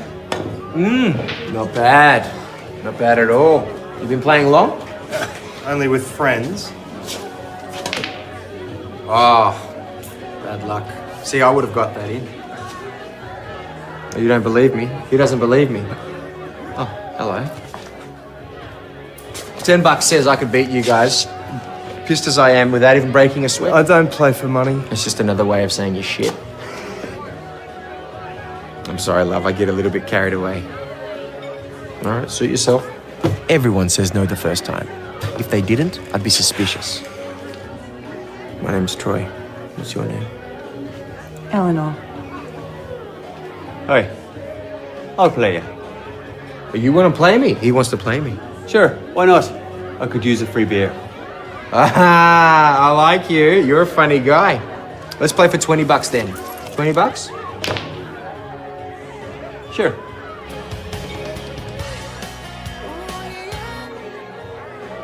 Step 3, lose. This isn't always as easy as it sounds. Chief, I'm Troy. What's your name? Troy, I'm Liam. That's Pete. And, well, you've met Eleanor. Liam, Pete, and... Right, the smallest notes I got's a 50. You don't mind paying for a 50, do you? Liam! 50's yours, mate.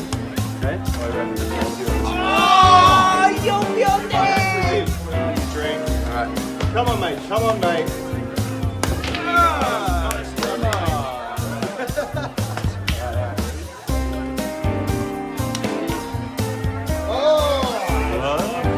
Rematch! Step 4, escalate. From here on, it's more art than science. It's about time we're off, don't you think, boys? Oh, no, love. You haven't given me a chance to win my money back. You're the one who wanted to play for money.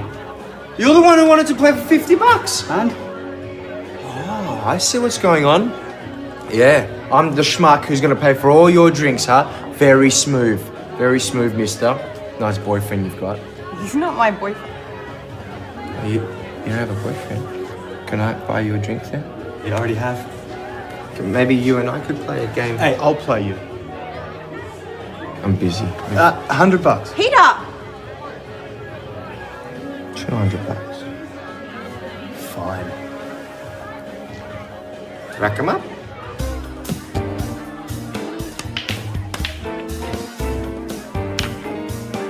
$500. Steady up. What? You can't handle the numbers? Enough. He's a hustler. Step 4.5, diversion.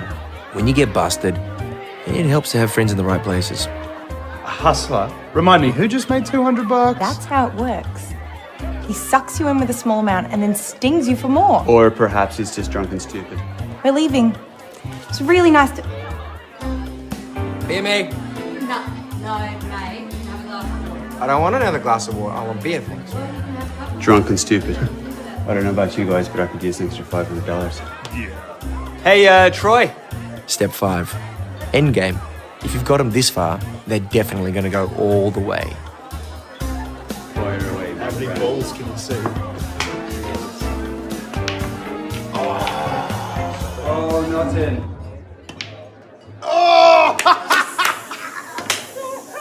Damn it!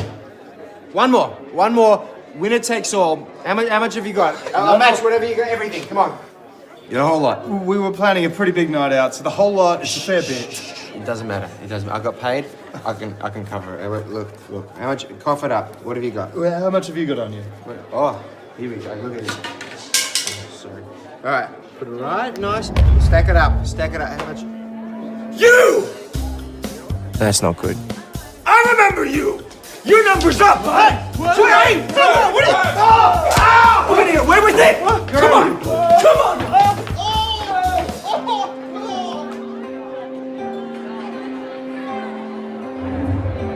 Hey, I'll play you. You want to play me? He wants to play me. You got a whole lot. Fire away. How many balls can you see? Being a hustler doesn't mean being the best pool player. It means knowing how to pick your targets, how to suck them in, and how to beat them. The key is to make them believe they are completely in control, right up until the moment you walk out with their cash. You! Come in here, away with it! Come on!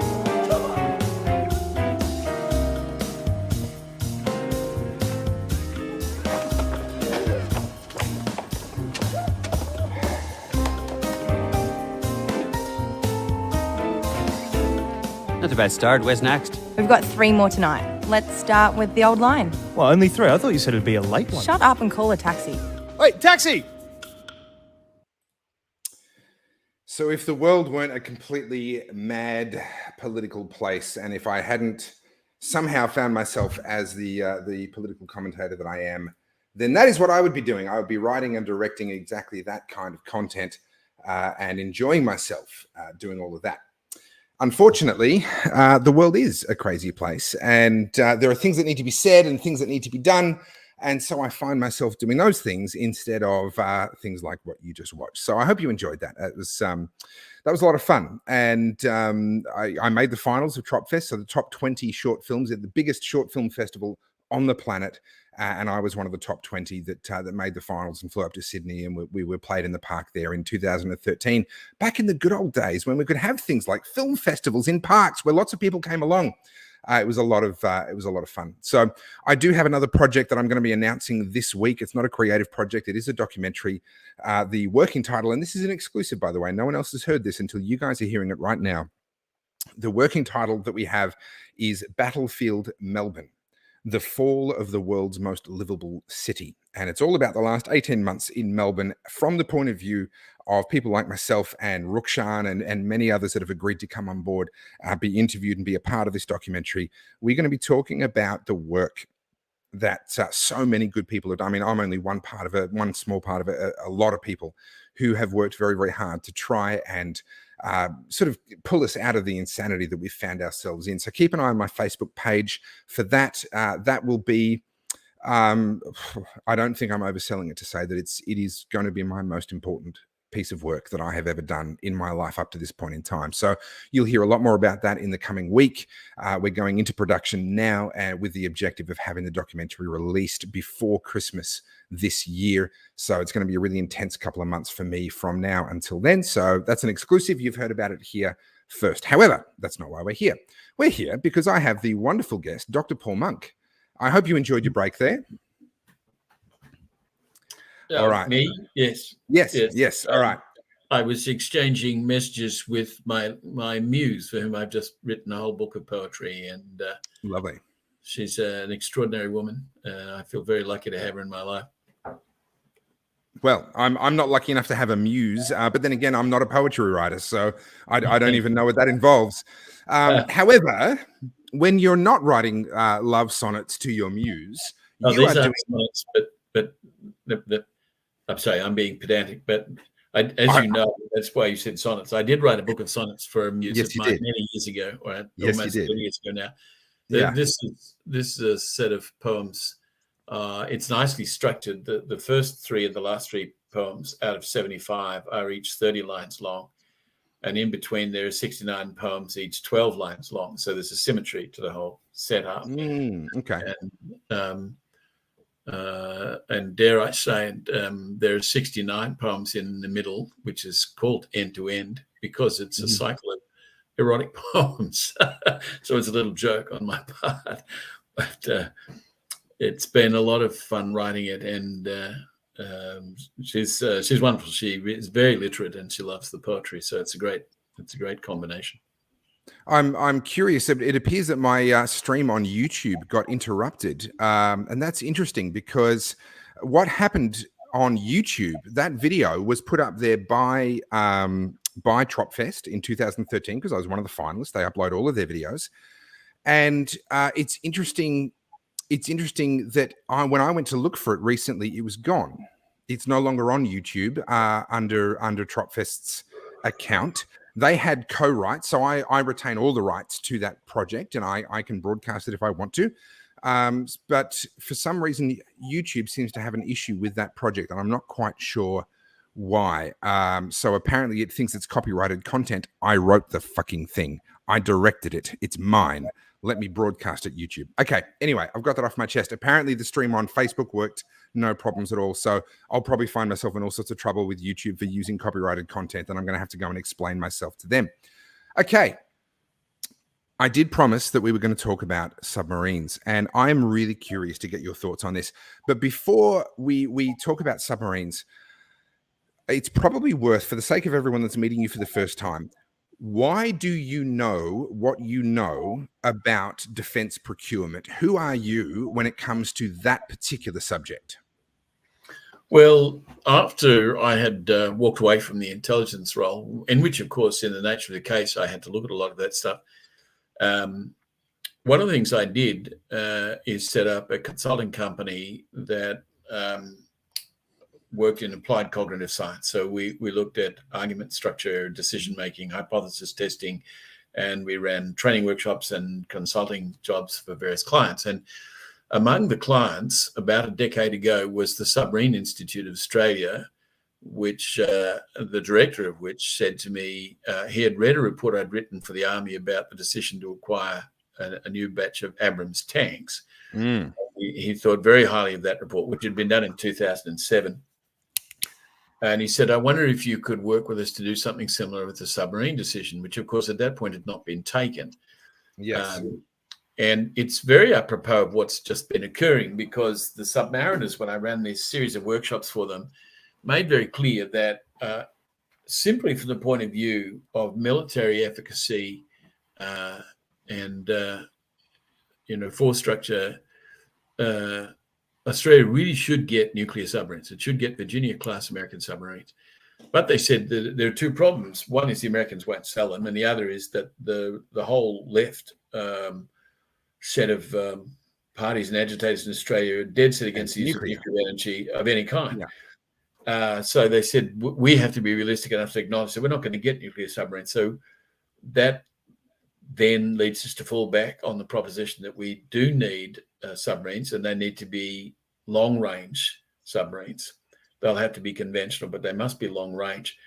And so I helped them to map out the case that Australia needs long-range conventional submarines. Of course, this positioned me to follow with greater interest and better understanding than I might otherwise have done the specific decision that was then made to make the contract with the French to get them to design the submarines. But along the way, I had been given to believe that the people running the acquisition project might like to engage my services to map out the reasoning around which decision should be made, only to run into a brick wall. And I was told in due course by the then Deputy Secretary for Strategy, in the privacy of his office at Russell Hill, that no one, he said to me, involved in this decision has any interest in transparency. Right. And at that point, I thought, I think I'm done with defence procurement. I can't force them to change that mindset, and I've got better things to do than beat my head against that brick wall. But I've never forgotten that statement. When was that? Can you remember roughly the year that would have been? Well, the workshops were being run in 2011 and 12, and the decision, if I recall, was taken under Turnbull, so only 2 or 3 years ago. Yes, the decision was a Turnbull decision, but what you're talking about there, your exit from defence procurement would have been late in the second Rudd tenure, I think. Rudd or Abbott, I wasn't working in defence procurement. I was an independent consultant. Sure. But the number 2 guy in the overall submarine project had attended my first workshop, and he'd said within the first couple of hours he was so impressed by the software that my company had developed and my use of it and my facilitation of the analysis that he said, we might want to get you to work directly for us and to map this whole thing. And I said, well, that's music to my ears. Let's by all means do that. We'll complete this workshop first. Sure. But then that didn't happen. He went off to Russell and I didn't hear from him. And when I inquired, he said, I'm socializing the idea. In other words, he's trying to persuade people of its merits. And then still nothing happened. And so I got back to him again and he said, there's really not much appetite to go down that path. He said, but you might like to talk to the Deputy Secretary. So that's when I went to talk to the DepSec, and he said to me, nobody involved has any interest in transparency.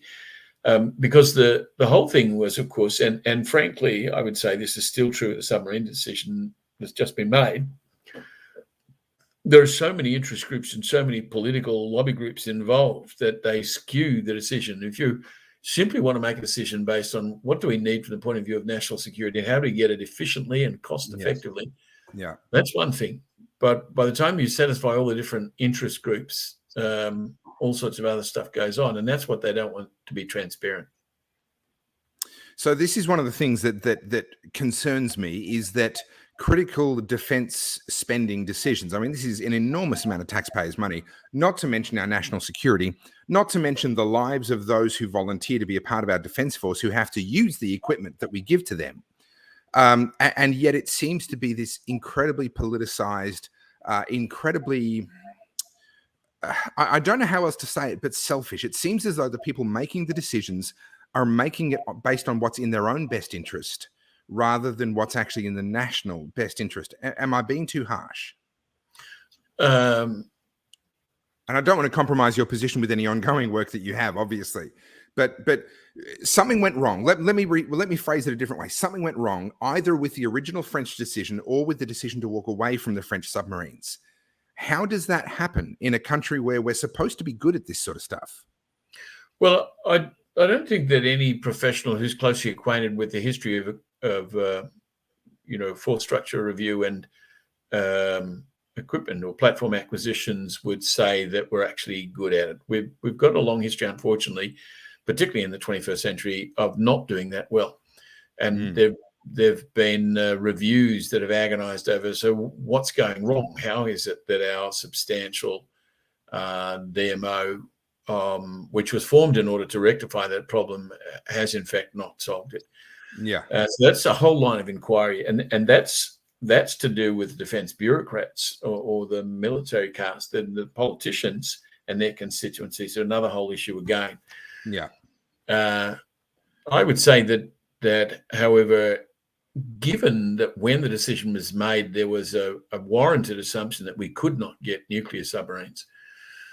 And we needed long-range conventional submarines. There were a limited range of options, and the French option was probably, on balance, the best one we could get. It's just that once the deal was signed, then things started to slip a bit almost straight away in terms of would they deliver on time, would the costs blow out, how much would be done in Australia, would it really work, and so on. What then shifted and has led to the current decision is not that anybody set out to shaft the French, but that growing alarm over China's military buildup and aggressive noises in its attempt to coerce Australia led to the dialogue with Washington and London about what do we do here. And the decision was made in Washington and supported in London that Australia was a key ally and they should make available to us at long last, as they had never done before,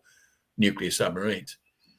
And once that offer was on the table, the people at the top of the tree, Morrison Dutton in particular, basically said, then I think we should do this. We should bite the bullet.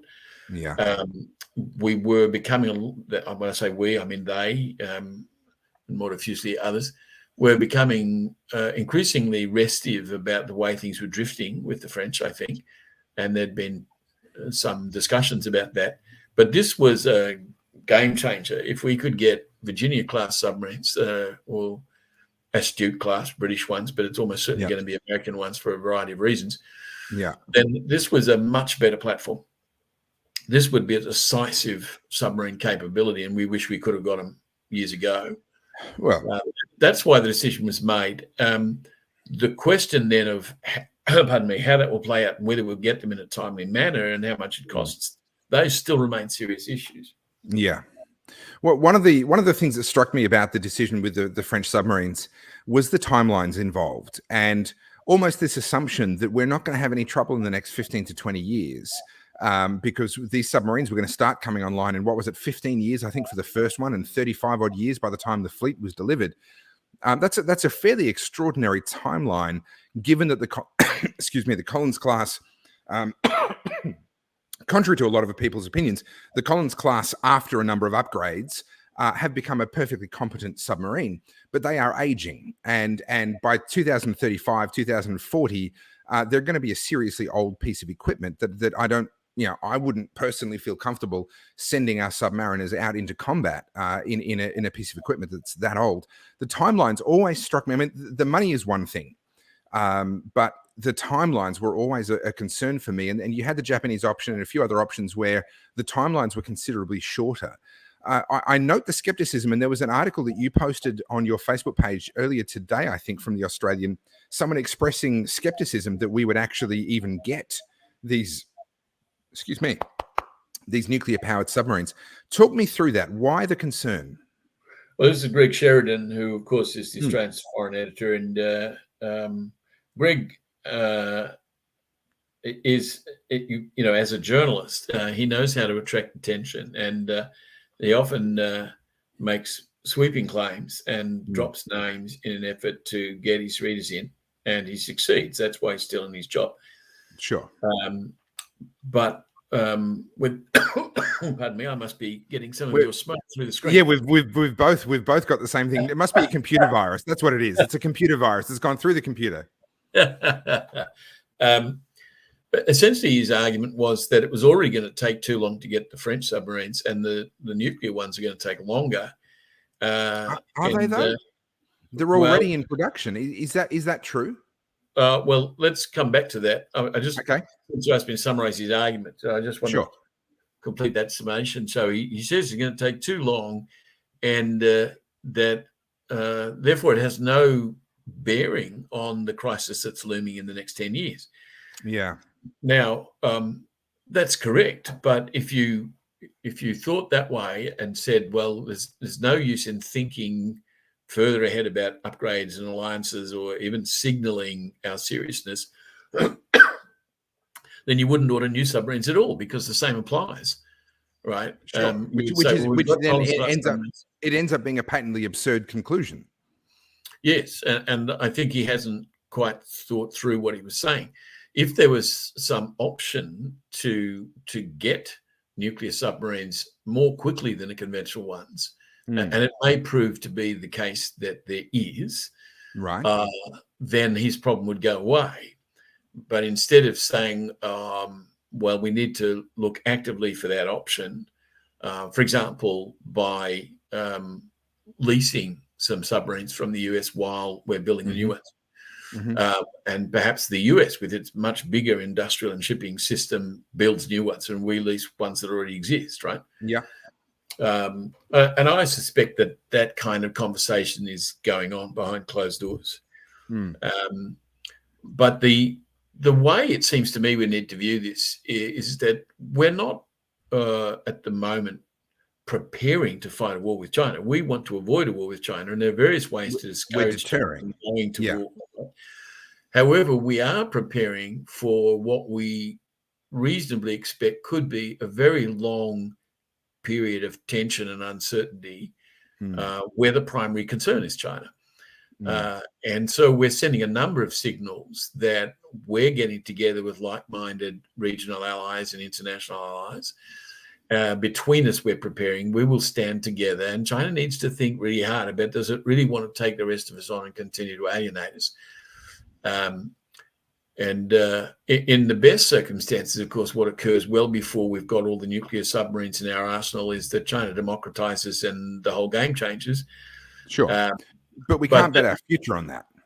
We can't. And if, in fact, we end up with a nuclear submarine fleet over the next few decades, it's going to be a robust maritime security instrument, right? And it won't necessarily be a waste of money simply because we don't go into World War III with China.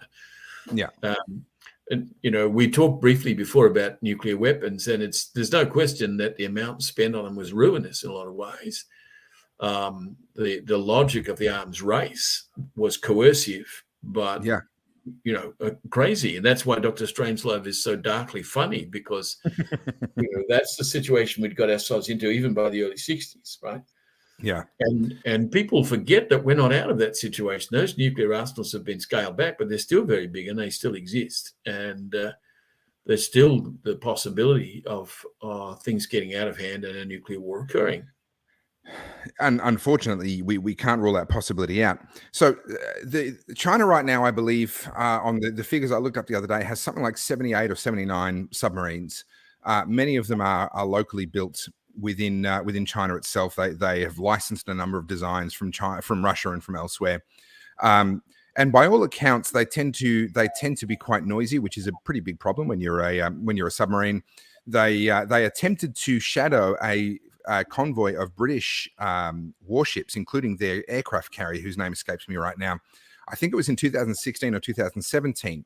And they were very easily detected and picked up by the British warships, and their movements were followed for some days while all of that was going on. I find myself agreeing with the idea that this is about deterrence.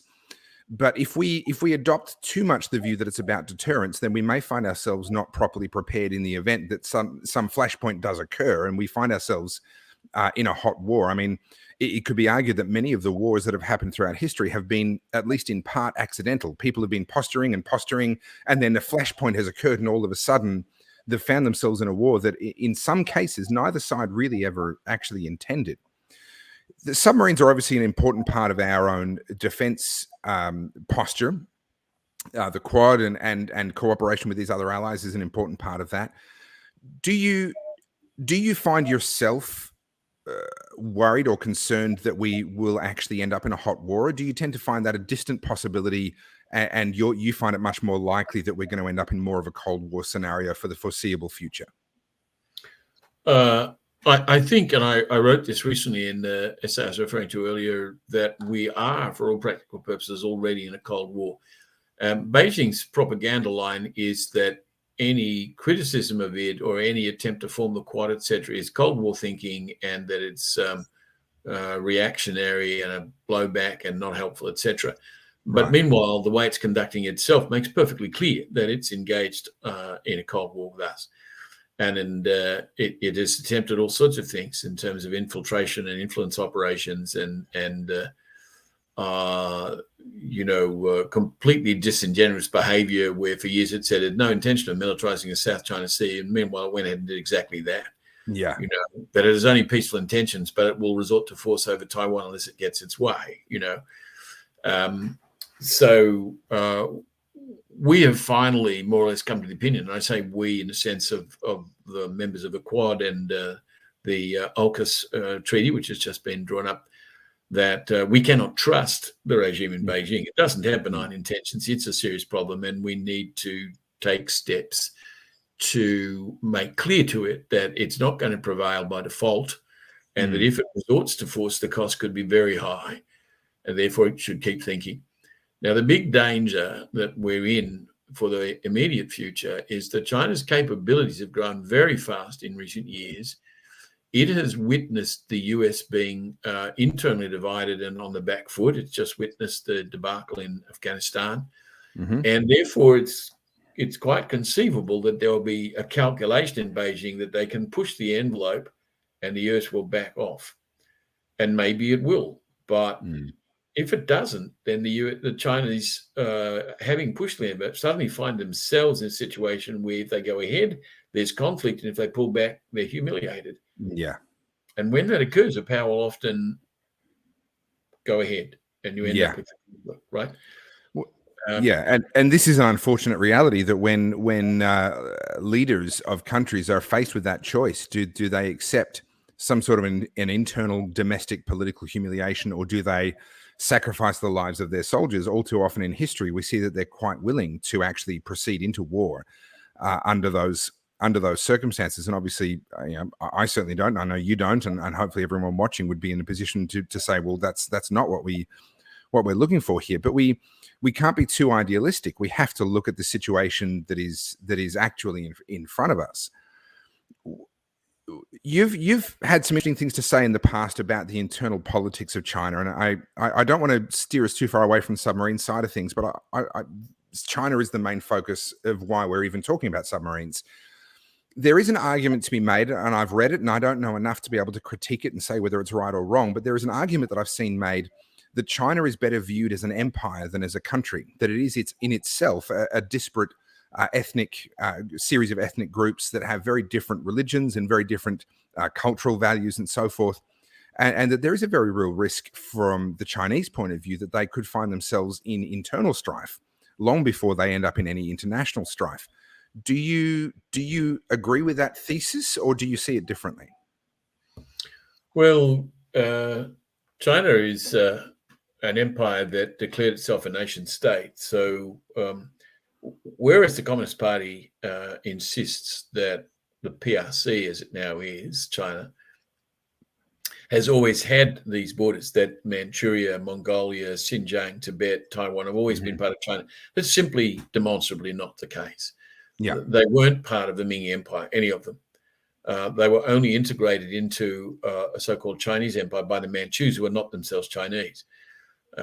They conquered the Ming in 1644, and it was following that they took over Taiwan and Central Asia, and of course Manchuria and Mongolia and Tibet. So the nationalists and Republicans among the Han Chinese wanted to overthrow the Manchus and eventually succeeded, only to then declare that the whole Manchu Empire would now be the nation state of China. Right. And they then imposed that rule, and they continue to do it on Tibet, on Xinjiang, and they're seeking to do it on Taiwan. They've now done it on Hong Kong.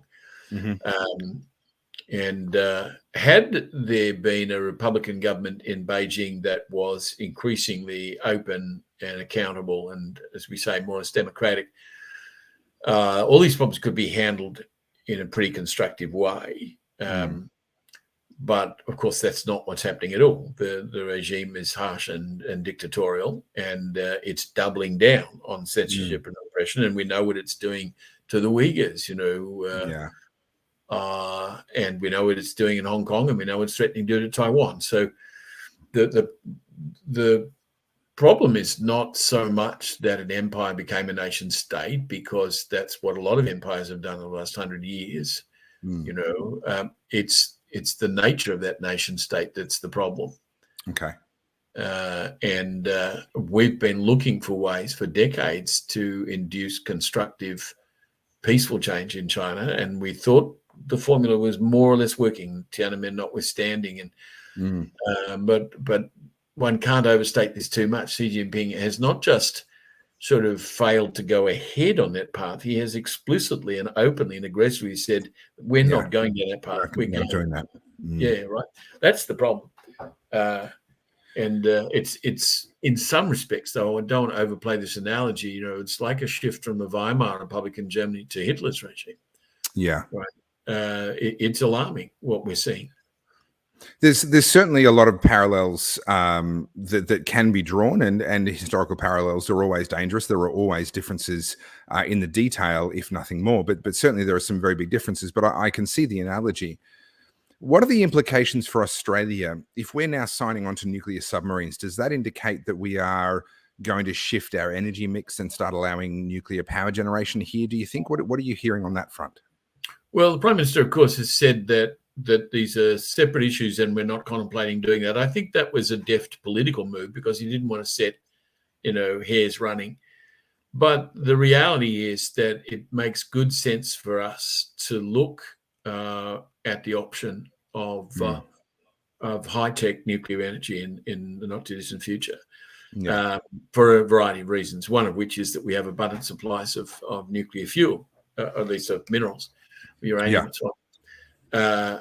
But he didn't want to have that political fight with the Greens and the left and the ALP and so forth in the context of a military acquisition decision. And hence it was pitched as we're getting these because of a growing concern about our security.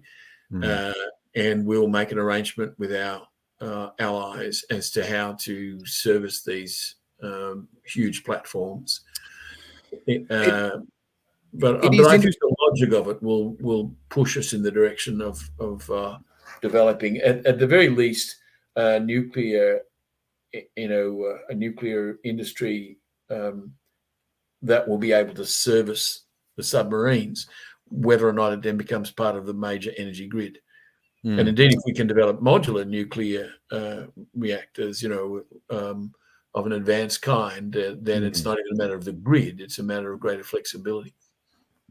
It is interesting that, to my knowledge, and I stand to be corrected on this by someone who perhaps knows more about this than me, but to my knowledge, there is no other major power running nuclear submarines that does not have a domestic nuclear power industry. The two do appear to go very much hand in hand. Obviously, there's a lot of crossover in the expertise and the knowledge that you need to have. It's always been an interesting thing to me.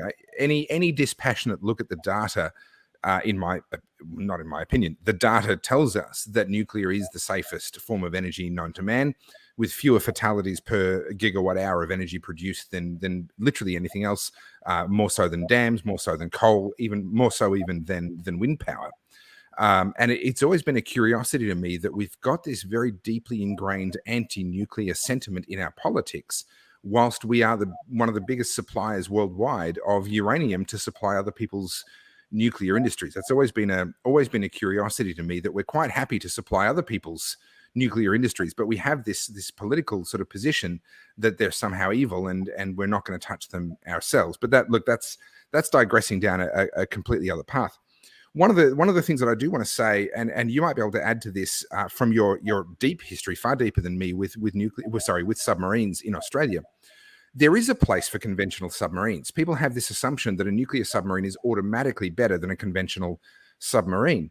And that's true if you're talking about a superpower trying to project power around the world. But a diesel electric submarine has some considerable advantages, particularly in shallow water operations and in some theaters of operation.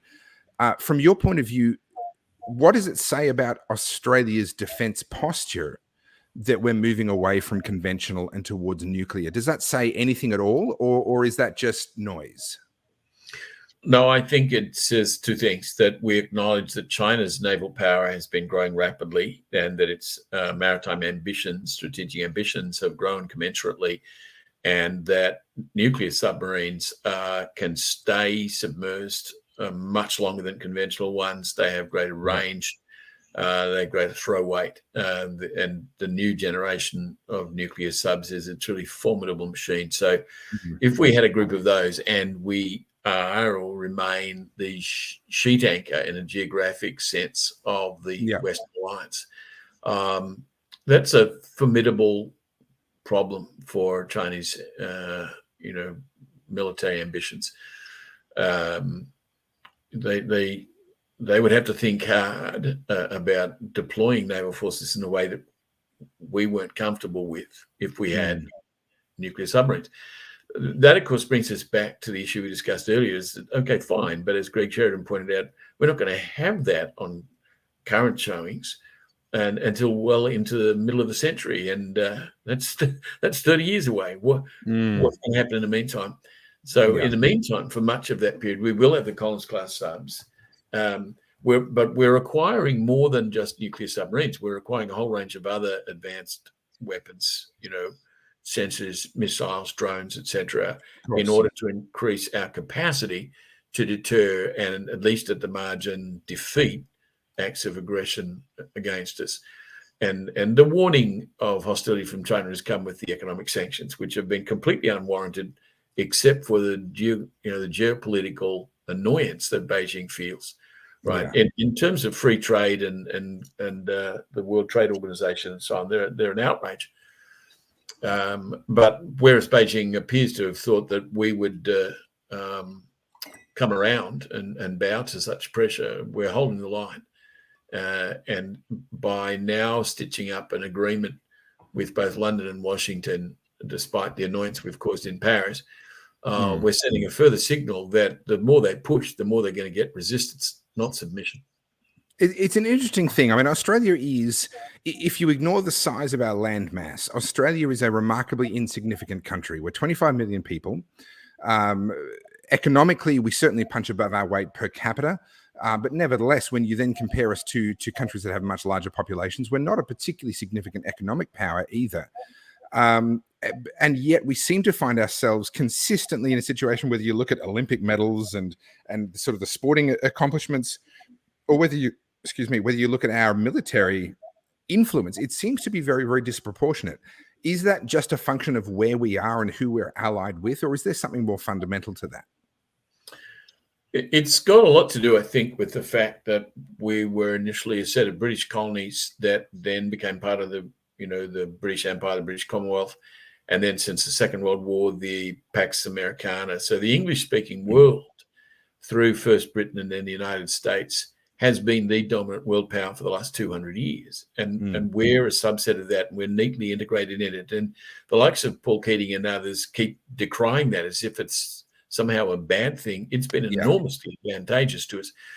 And the weight of opinion in Australia, you know, when opinions are polled, and on a bipartisan basis, really, as across the two major parties at least, is that we wouldn't want to be anywhere else. There's nowhere else that's safer or more preferential to be. The idea that people like Hugh White and Paul Keating kept trotting out is that we should jettison the US alliance and forget Britain because it's reactionary, and get along with China and somehow find a way by adroit diplomacy to keep it honest, when the disparity between us in power without our allies would be insuperable, just strikes me as nonsensical. There's every reason for us to want to talk seriously and constructively with China, and we did it for decades. What Xi Jinping is now doing is not something that we're in a position on a bilateral basis to properly handle, and so we're naturally turning to other countries, several of which are much larger than us, and saying, "Are you concerned as we are about this?" And they're all saying, "Yes, indeed, we are." Right? That's the strategic reality. Well, Paul, I'm mindful that we've just gone 10 o'clock, and I'm mindful of respecting your time. And you did say that 10 o'clock was around about your time for today.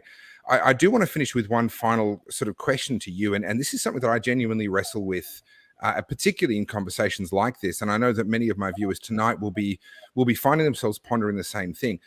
I'm a libertarian. And I come from a very libertarian position, a principled libertarian position, and I try to be as principled as possible. No one's perfect. I don't claim to be perfect, but I try to do that as much as possible.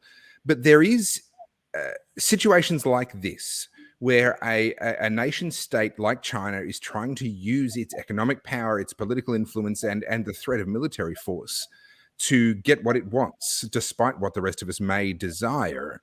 I find that a very genuine challenge to my libertarian philosophical leanings. And I don't know if you describe yourself as a libertarian or as something different. And in a way, that's beside the point. But do you have any insight? Do you have any way of helping me to try and reconcile a libertarian live and let live kind of worldview with moments like this, where we have a nation state that I don't think it's unfair to say that if they could, they would take Taiwan. If they thought that they could get away with it, I think it's fair to say that they would do that. I think they're telling us that if they thought they could get away with it, they would do that.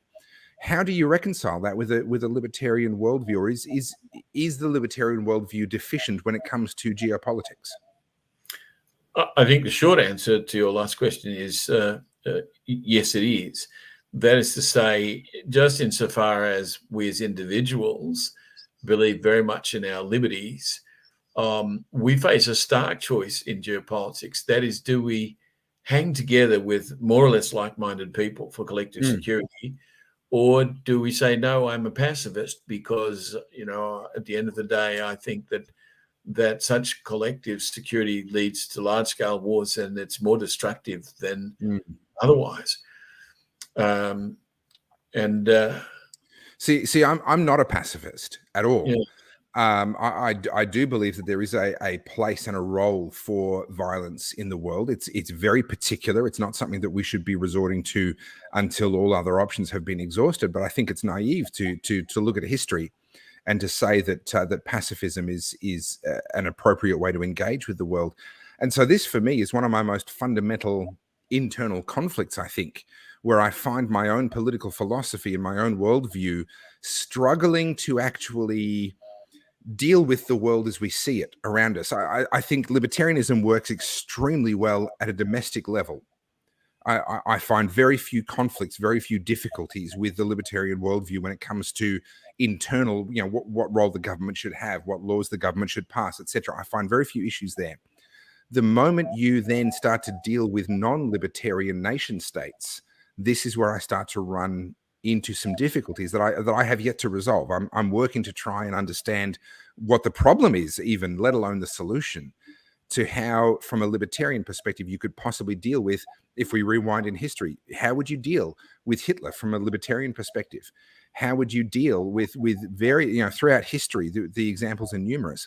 And how do we deal today with Xi Jinping without violating this fundamental principle of voluntary association and everyone being free to live their lives as they best see fit?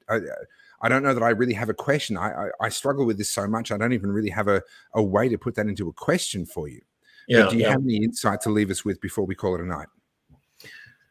Well, it seems to me the first thing to recognize is that the kind of societies to which you're referring, and in this instance, Xi Jinping's particular regime in China, are such that they systematically and deliberately violate the rights that any libertarian regards as fundamental. Sure. They also, of course, in the nature of the case, violate the rights or the imputed rights of many people who are not libertarians, but who are not totalitarians. Yes. And so just as politics, because of the nature of the game, even domestically, requires that we form coalitions and alliances, and so it is in geopolitics, and even more so. And there's a very old rule that the enemy of my enemy is my friend. I mean, in the Second World War, we found ourselves allied with Stalin against Hitler, and nobody in the right mind think Stalin was a nice guy, but what were you going to do? But as soon as the war with Hitler was over, of course, there was a confrontation with Stalin, and that became the Cold War. So in the case of Xi Jinping, it seems to me, and I act on this principle myself in my public writing and speaking, that the first thing we need to do is to consistently and unapologetically call out the oppressive nature of that regime in China, the costs to the Chinese people of that regime, and make clear that we see a distinction between the people of China, the state China, which we want to trade with and we want to see it prosper, and the regime in China. Yes. And in particular, the dictator who now says that it's all about Xi Jinping thought. Yeah. The idea, as I wrote in a recent piece, that you could have a country that after 30 years of growth has a middle class of about 400 million people, more than the whole population of the United States, but that all those people have to use as their playbook on what's true and what the future of the country is, called Xi Jinping thought, is an absurdity. It's grotesque. We should be saying that openly, right? And undermine, by a combination of honesty and ridicule, the pretensions of this dictator. Yeah. Don't indulge him. Don't say, oh, well, that's just the way China's always been. No, nonsense. The most thoughtful and educated people in China and in the Chinese diaspora are saying this is not good for China. Yeah. And, we recently had Kai Xiar, a professor from the Central Party School, no less, defect to the United States and say the party has failed. It has failed China. Its duty, its meaning was to finally open up and democratize, as the Kuomintang did in Taiwan, and instead it's going in the opposite direction. Game over. That's a former professor from the Party Central School. We should be saying at least that much. Yeah. Right. Well, Paul, I'm mindful of your time and I'm so grateful. I've been looking forward to this, and you've absolutely lived up to my hopes for this conversation. It's been incredibly thought-provoking. I'm going to be, once again, like most of our conversations, I'm going to be chewing on this for the next few days, the next few weeks, thinking about things that you've said and ways that you've provoked my thinking and improved my thinking. And I'm very, very grateful for the 2 hours that you've given to all of us to be able to have this conversation. So, ladies and gentlemen, Dr. Paul Monk, thank you so much. I'm incredibly grateful, and you get your rest and look after yourself. And yes, well, in fact, I just arranged during the toilet break that I'm going to have a conversation with my muse. So that's an extra reason for me to say thanks and good night. No, that's all the motivation you need. So look, what I'm going to do is give my closing remarks without you on the screen. So I'm going to sign off from you right now so that you can go and do that. Okay. Dr. Paul Monk, thank you so much. I am very, very grateful for your time. You're most welcome.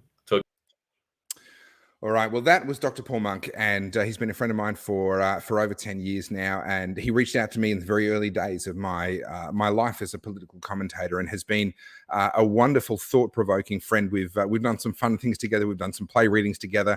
He's shared his poetry with me, and we've had a lot of good fun over the last decade. And he is someone that I always look forward to catching up with. And I hope you've enjoyed tonight. I hope that you found that thought-provoking. And that you've enjoyed what I've always enjoyed from him, which is so much to think about, to muse on, there's often so much more nuance to these issues than what gets portrayed in the media. And I find that Paul is just one of those people that can really convey that and really get me thinking about that. So that was Thursday night's slow chat. Now, for those of you who are watching on YouTube who may have missed it, when that weird, I don't know, they stopped playing literally my short film that I wrote and co-directed and I own the copyright of, but apparently they stopped streaming because it was a copyright violation, whatever. I'll check my emails after this. I've probably got a copyright violation against my YouTube account and I'm going to have to go and argue that with them. What I said coming out of that 7-minute short film called The Hustle was that I'm actually this coming week, going to be announcing my next project.